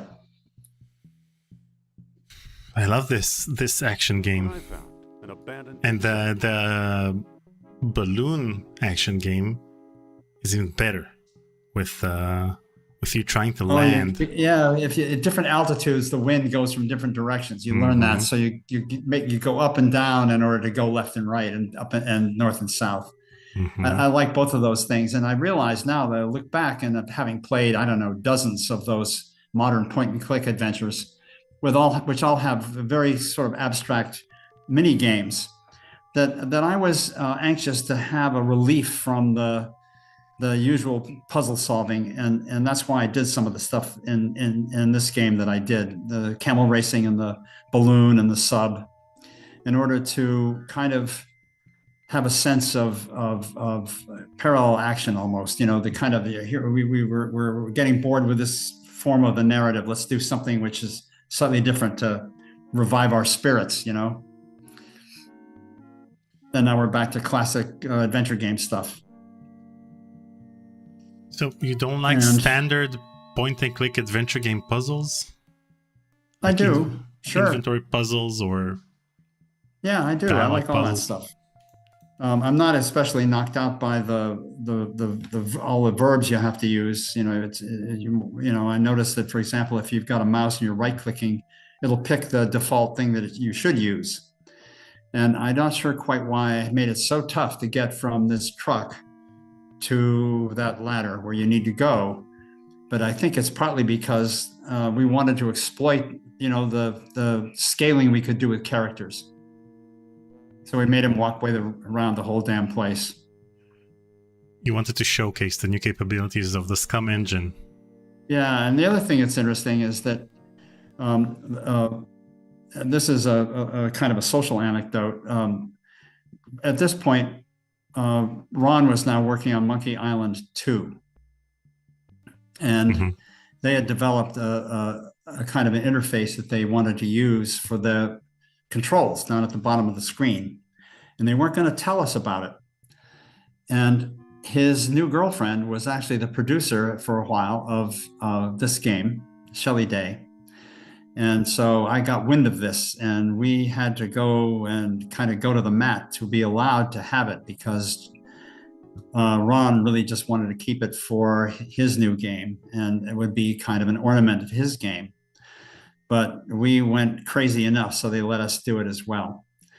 And so then I had artists who not only were doing the art that you see, but they were doing icons, which we now had. And the earlier interface of Scumm, if you've played some of these games, you just had words describing them, the inventory. And so now we got icons, and the artists who were busy, you know, doing all the other stuff. It turns out that if you're kind of basically an illustrator as opposed to a graphic designer, you're just terrible when it comes to trying to do icons. So almost all the icons, I did them. You did all of these icons? Oh yeah. Oh God. It's the stuff. It sure is gooey. The gum looks realistic. I love the whip. Well, the yeah. stat. X marks the spot. Anyway, so here we are. You've got the lost book now, and you can find stuff. That's an actual picture of Harrison, and I'm trying to remember the lady. How did he allow his? It's not even his likeness. No, he's in his Jones costume. It was a photograph taken of him in the course of being in one of the movies. Mm-hmm. And so that image is owned by LucasArts. That's part of the legality of all this stuff. So we're perfectly allowed to do it. I'm trying to remember the nice young lady who was one of our sort of production people, who was posing as Sophia. That was fun. The other thing that's really interesting going on here is that for Jones, in the game, I hired a woman to, I was on the committee of people who vetted possible candidates, and we needed a lead animator. And a young woman who was also sort of a graphic designer named Colette Michaud showed up, and I liked her stuff, and I just liked her. She was this terrific, capable lady who eventually just ran the entire animation department. And she did a pretty good job with Jones, but for the whip, we just couldn't figure it out. So we got Steve Purcell, who was the guy who did Sam and Max. Yeah, Sam and Max, the comic books in those days. Yeah, they hadn't done a game yet. Sean and Mike, who were on this game, eventually did the first Sam and Max game. And Steve eventually and Colette got married. They became an item, and then they got married. But Steve knew how to crack a whip. So we got a video camera and we watched him crack the whip quite a bit. And that helped Colette, kind of figure out how to do the whip animations. But then we also had to animate Sophia. And she just couldn't quite figure it out. It just looked awful. So we got the video camera out again, and Colette did a walk for us, left and right, up and down, and all that. And then we pulled those frames, and then she was able to do the artwork over the frames of the actual striding motions that she did, and did a wonderful job. And it's herself. It's Colette running around as Sophia. Yeah, a lot of the movements in this game are really realistic because there's a lot of rotoscoping that was done, like you explained. Yeah, exactly. But Colette did the animation of Sophia by actually being Sophia. So that was wonderful. Colette was also the model for LeChuck on the cover of Monkey Island 2. In order for Steve Purcell to get the gist of the lighting on the ship, then Colette wore the coat and the hat, and so he realized how he should light that scene. So Yep. And I think that was the beginning of a wonderful romance. Yeah, and they just celebrated their anniversary, and Steve posted a few pictures from the wedding, and they had the Sam and Max wedding cake. Oh, fantastic. And now, I was at their wedding, and have you talked to them? I talked to Steve Purcell. I haven't talked to Colette yet. Okay. All right, cool. Good. Okay. Next game. All right.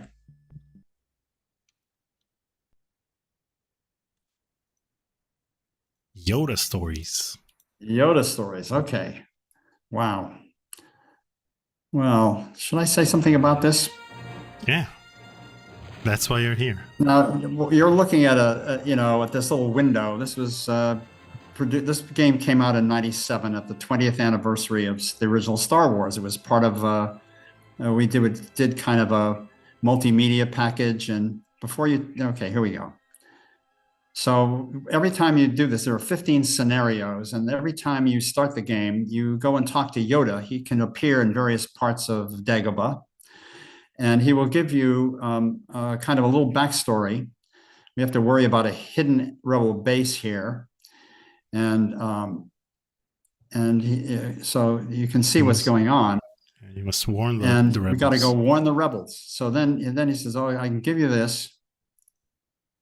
And so you get this is the first, in any puzzle chain, there's always the first puzzle, and the first puzzle always has to be a find. You have to somehow find something. And if you talk to him again, he'll give you like a short version of what you got to do.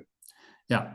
Hidden base, warn the rebels. Okay, now we know what we're doing for this scenario. There are 15 of these. The whole idea of this game, all these funny little super deformed characters in a tile-based game.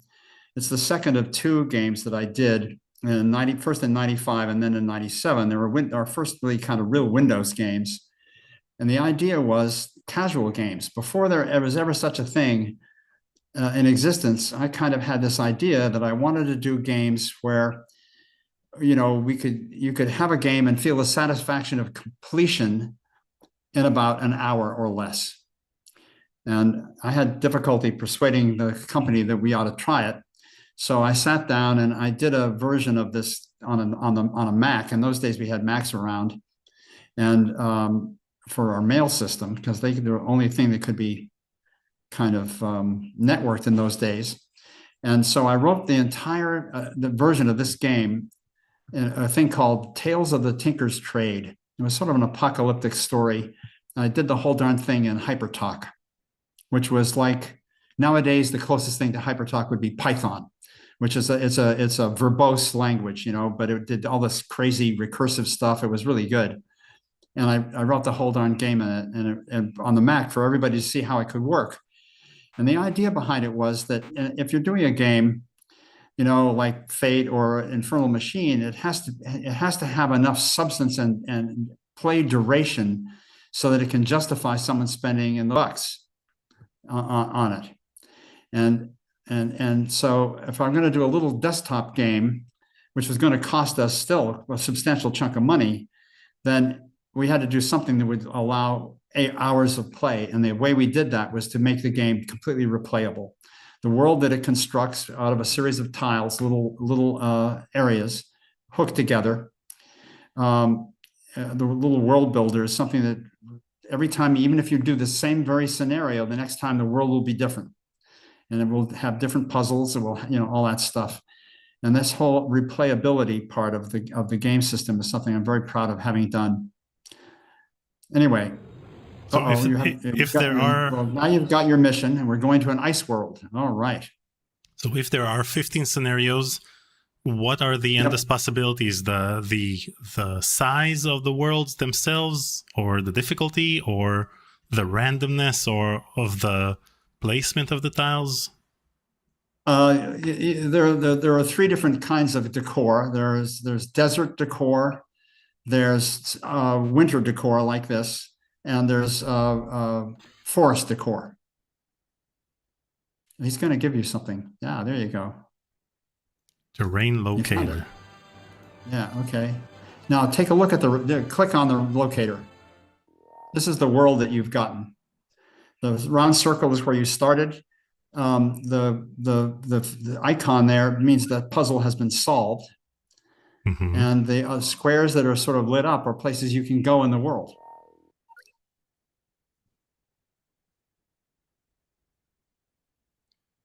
And this is not the first game of this kind that you worked on. You worked on Indiana Jones and his desktop adventures. And in 95, that was another Jones game because they didn't want to do Tools of the Tinker's Trade. They felt in order to spend a couple $100,000, which is all it cost, I think, then we needed to have some sort of intellectual property, and that was going to be Jones. So I agreed to do a version of Jones when he was a younger man in Mexico. And whoops. And out of the 2 games, why do you like this one more? Well, when we did the other game, well, there are 2 reasons. One is that we were just feeling our way, and we had a puzzle chain. And it became obvious to us later, you're going to want to go back there because you're going to get the force over there. If you go in that little area. Oh, in that area? Up. Yeah. Okay. Yeah, go into that little sort of canyon. Go inside. Yep. Hey. There you go.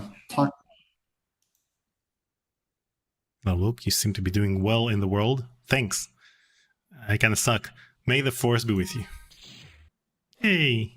Got the force. There you go. As an inventory item. Yeah, now what you can do is you can either take one of these things on your cursor and click it on him, or put it down in that little window and you've got whatever weapon you want. Now the force runs out, so you got to be careful how you use it. The lightsaber he's got, and some of the it will never run out, so you can always have that.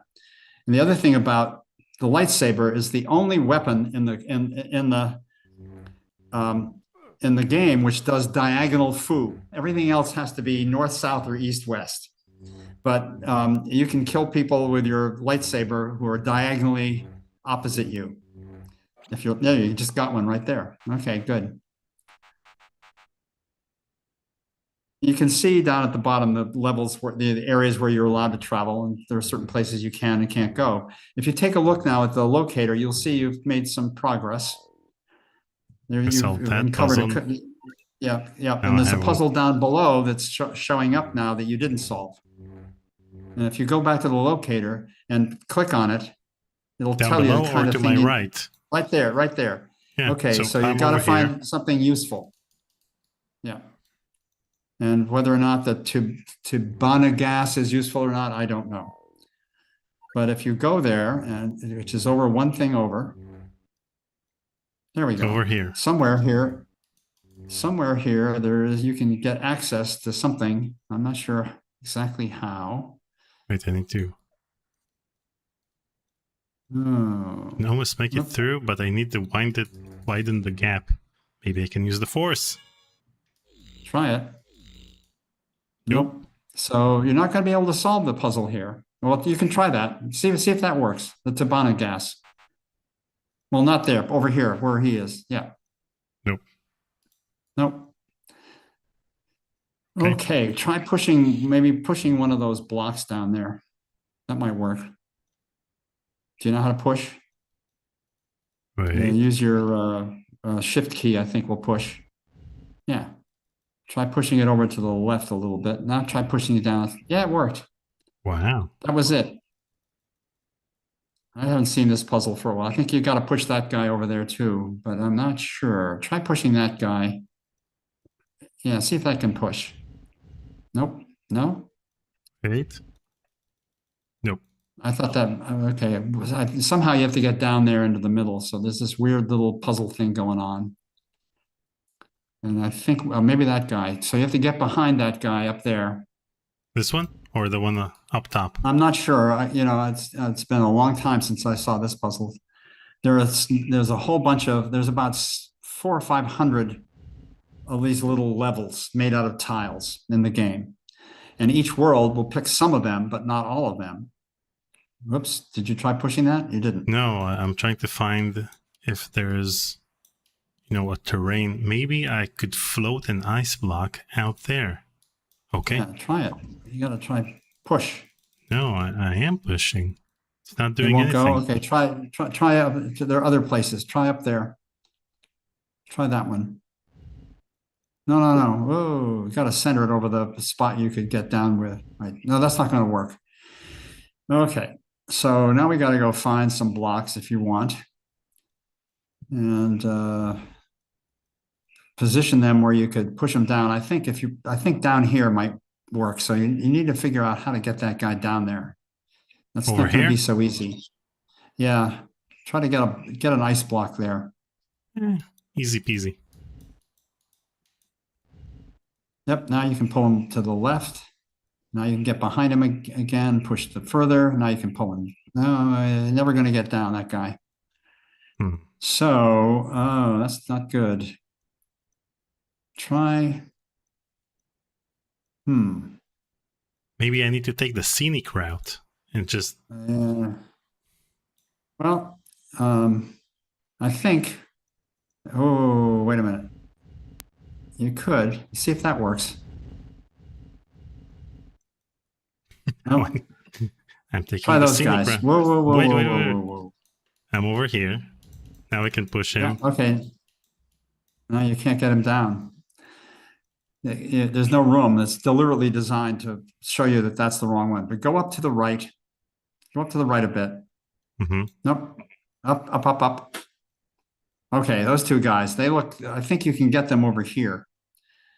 You got to try to fool around. How would you do it? Yep. Get down in front.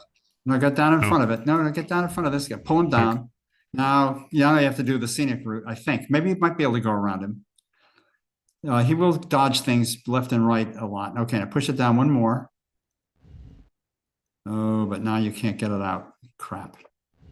There's no way. Try. Okay, wait. Push that? It doesn't push, right? No. Okay, go up. Up. This is stupid.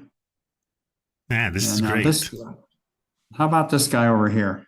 This one? Yeah, pull him to the left. Even more. Whoops. Now you got to go around and get behind him. We'll see if that does it. If it doesn't do it, I have no idea. Push down. Oh, God. Push No, down. no. Okay, let's... Go up and push down. Nope. No? Well, you need some... You know what? I think that you can't solve the puzzle because it says you need something useful. That was the clue. So I think you can find something elsewhere in the world which will somehow melt a wall or something. And I just don't know where it is. So it's part of the game. I think we've pushed enough. Wait, can't I use the force to melt something? Oh, maybe. Yeah, try that. Maybe I could float an ice block out there. Maybe. Use the force. Use the force, look. It's not working, though. Force sucks. It does. So, this is a real puzzle game. And somewhere in the world, there's a tool or something that you need elsewhere. So you need to explore the world.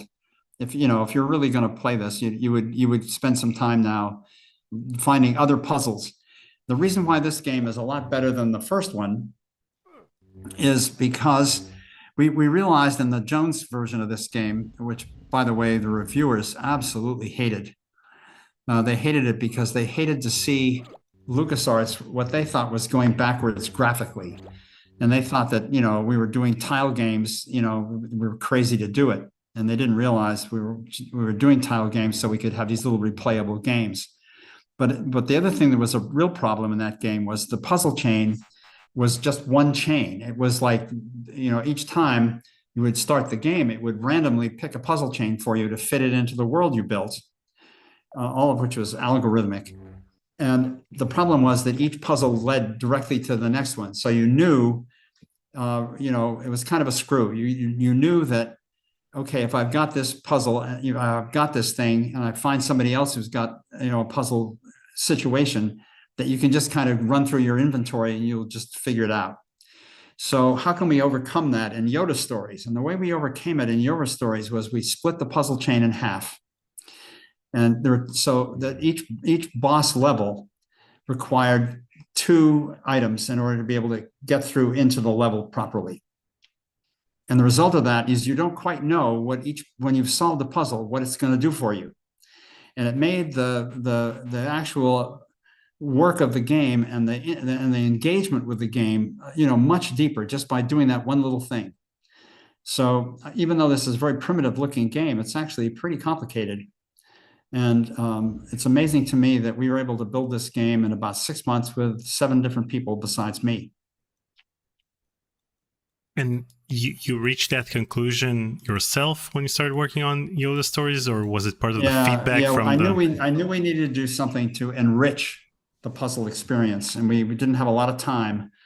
And it just dawned on me that, hey, you know what we do? We just take the boss level, and the boss level will require 2 different items from 2 different chains in order to get in. So you can get to the boss level and you can get partway in and say, oh my gosh, I've still got stuff to do. It was a very simple solution to a big aesthetic problem, design problem, and it kind of worked. The other thing that's weird is that at the moment you're playing. I can tell that you need something. I don't think you can ever get these things to push properly. Maybe I'm wrong. I don't know. I'm guessing that what you need is a way to find the right place where you can drag a rock and push it. And wait a minute. Go back. Go up. Go over to the right. I think if you can put that thing right there, notice the slightly different color. How are you going to do that, though? This over here?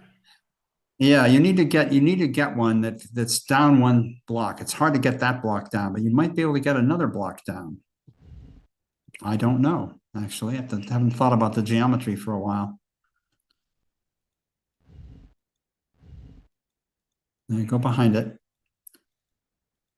No, no, it's impossible. Unless the force will push it. No, I don't think it will. Huh. We're screwed. I ran out of force. Yeah, yep, you did. I don't think it's force that you need anyway. I think try. Oh, that one you can't do it either because you can't get it down. There's some place where you can put a block right and get behind it, and I just can't figure out exactly where. Woo, right there. Push back. Go back to the right. Woo, woo, woo, woo, woo, woo. Go back and put it over here. Okay. Go like back this? over there. Go to the right. Push that block over to the right. Okay. No. Yeah, push over here. Now get behind that one. Try that. Push. Nope. Well, then go back up and push it one block to the left. Okay. Oh, no, it doesn't work. Never mind. I'm stuck. I just can't remember. I can't remember since there are about 400 of these little puzzles in the game, all done by, guys like Tom Payne and, oh boy, Jesse Clark and Rachel Bristol and these other guys that I barely remember. Brandy Tudor. This is. Oh, it worked. Look at that. Now you have to get another block there. I'll be darned, you found it. So now you got to figure out how to get more blocks up there. But how was I supposed to know that this part of the pond is, it was one of those things where we're building this thing really quick. And so the question is, there you go. One more. Now get behind and push. Yes, look at this. One more. Hey, just find a block. I'll be darned, you did it.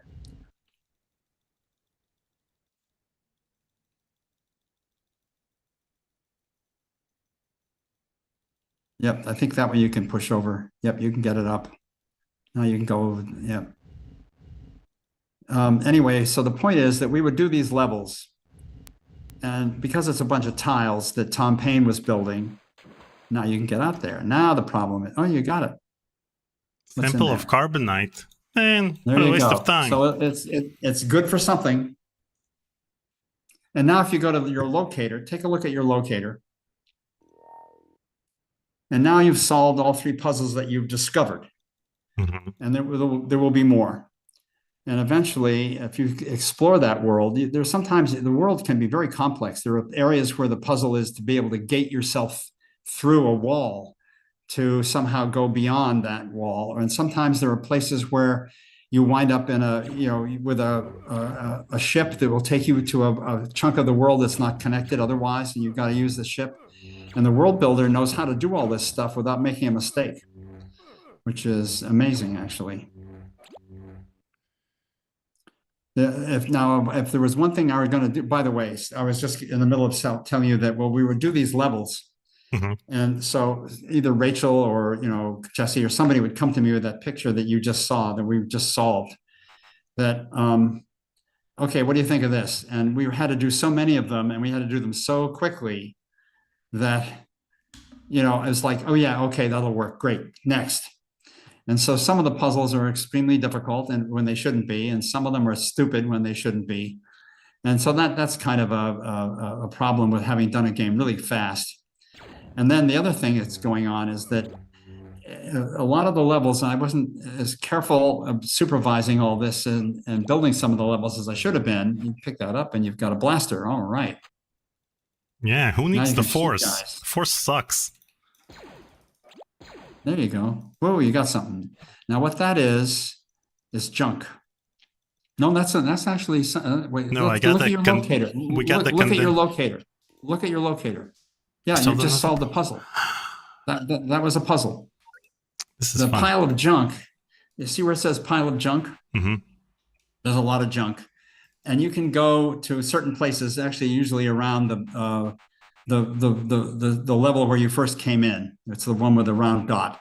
And you'll find somebody there who's willing to trade stuff. And what they want to trade is junk. Junk that you find will give you health kits and stuff like that. But the other problem with the game is that a lot of the levels are designed so that they're stuff in the middle and you travel the edges.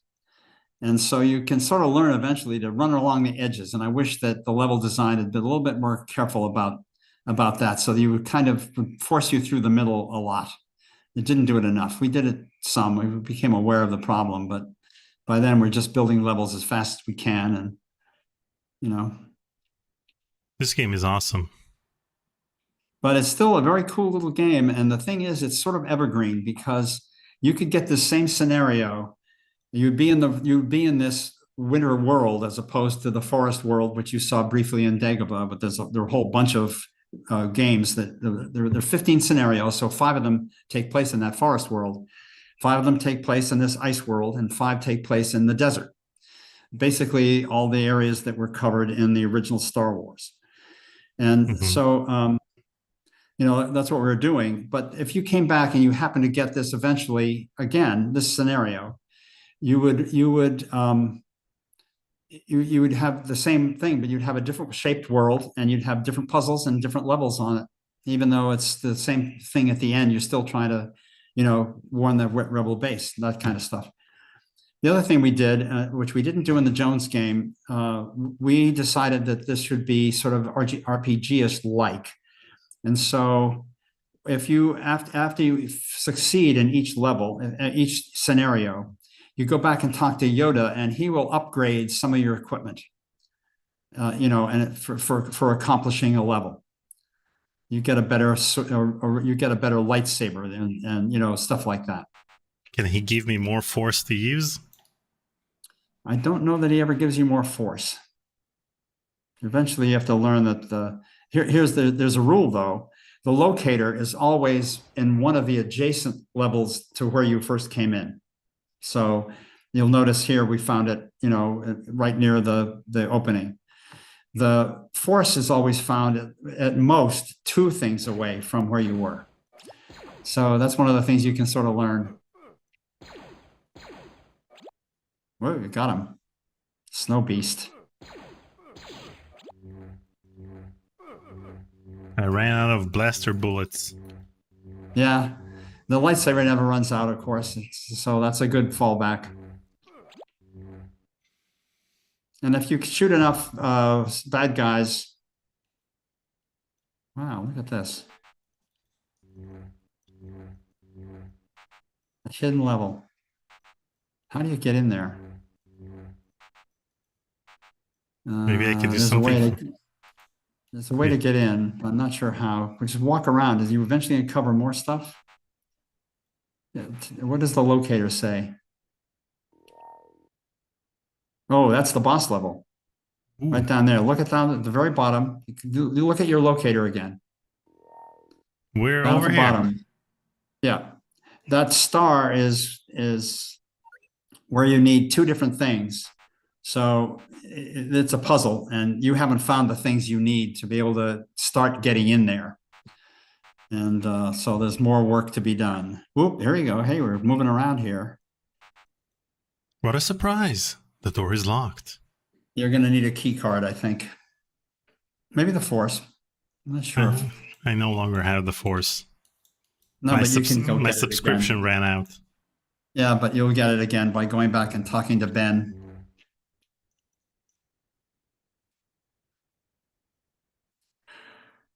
Where the heck Ben is, I don't even know.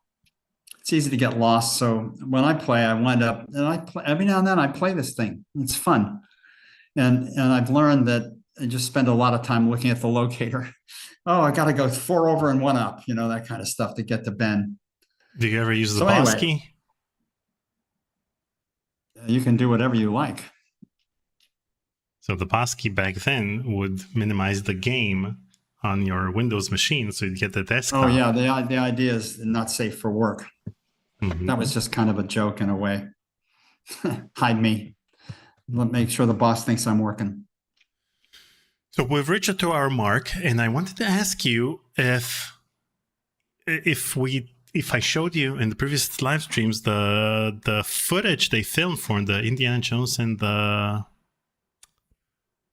Iron Phoenix FMV scenes. Sure. Did you see them? I'm sorry? Did you see these scenes? The filmed scenes No. they did? No, I haven't seen any of this stuff really. And in the past, I've seen snapshot 3D stuff done for a specific moment in Infernal Machine, you know, and I thought, wow, that's really interesting. But I've never seen anything that really kind of works or, you know, is part of something which could be used in a version of the game, actually playable. So, you know, if you want, we can say goodbye to Yoda Stories. It's one of my favorite games. I keep it on my desktop, and it plays natively in Windows 11. The only problem is that when it was built, most people had screens that were, whoa, maybe you had a really new laptop and it had a 1024 by 768 screen, woof. But most people had 640s by 480s in those days, really very different from now. And so this would appear on your screen roughly the size it is on our screens right now.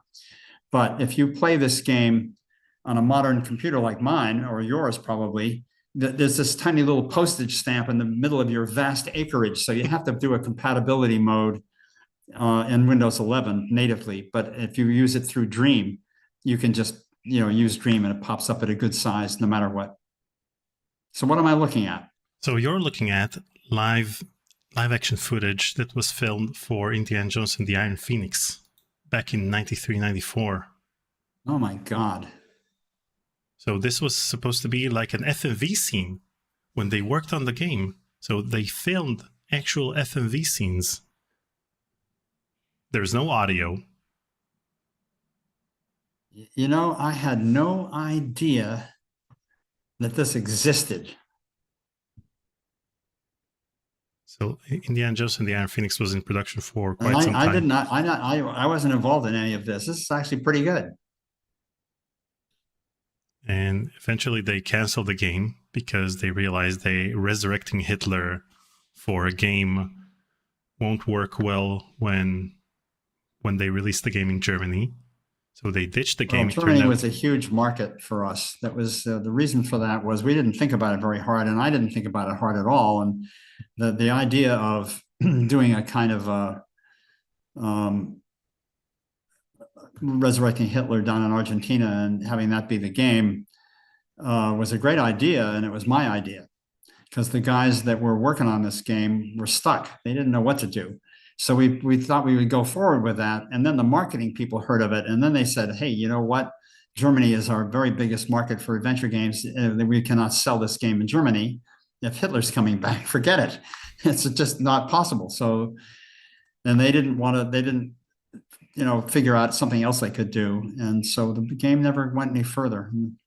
Too bad. And here's another FMV scene in which you're supposed to click on the priestess, and then Indy kicks her.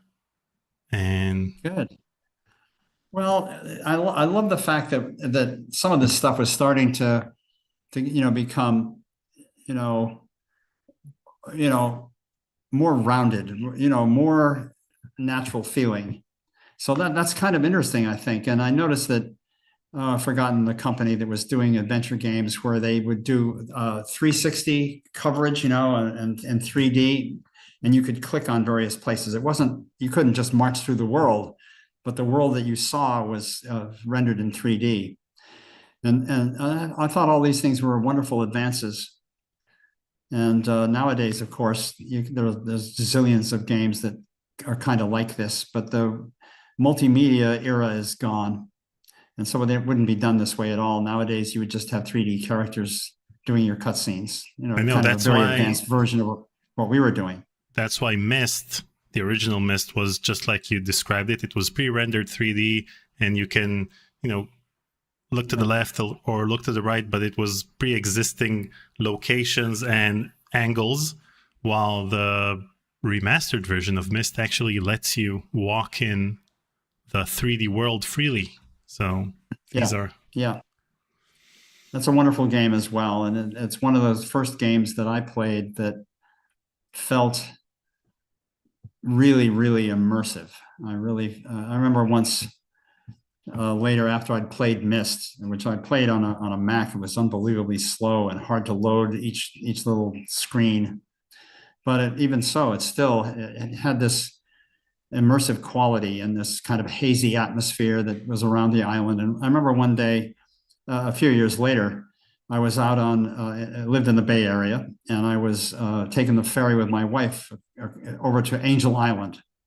And we hiked around Angel Island, and it was one of those days which was very warm, and it produced haze. And we got down to the southeast corner of the island, and you could hear a foghorn going off. And I thought that I was back in the world of Myst. It really hit me hard. It was interesting. And yet it was a very primitive game in some ways, but of course, a classic. Okay, so we went over all of the games we wanted to play today. So thank you again, Hal, for joining me for a live stream and let's play of 4 of your games. All of them great games. Even though I'm not sure if you like Rebel Assault that much, but Rebel Assault is one of my favorite FMV games from... Oh no, I love it. I love it. I just wasn't deeply involved in it. It's the kind of game that I play a lot of stuff like that in the day. I love those Area 51 shooters, and Rebel is one of both Rebels are of that kind, and it's my kind of. I just love to do that stuff, and I even had a revolver controller for my PS when I could play. I think it was Area 51 actually on the PS2, maybe PS1 even, and so it had this controller which you could fire the gun at the screen and it would pick up the signal. It's pretty cool. That's awesome. So anyways, all of your games are awesome, and you should know that. And all of the people in the chat agree with me, including Fate of Atlantis. You should tell yourself each and every day that Fate of Atlantis will never show its age because it's perfect the way it is. So, well, I love having made it, and I have to be honest, it's not the kind of game that I normally like to play very much.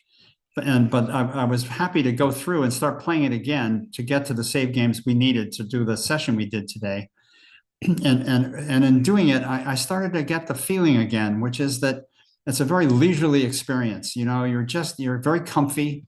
It's kind of a game you play down in your easy chair, and you gradually feel like you're sucked into that world. You're sucked into that story, and you're just in this terrific adventure.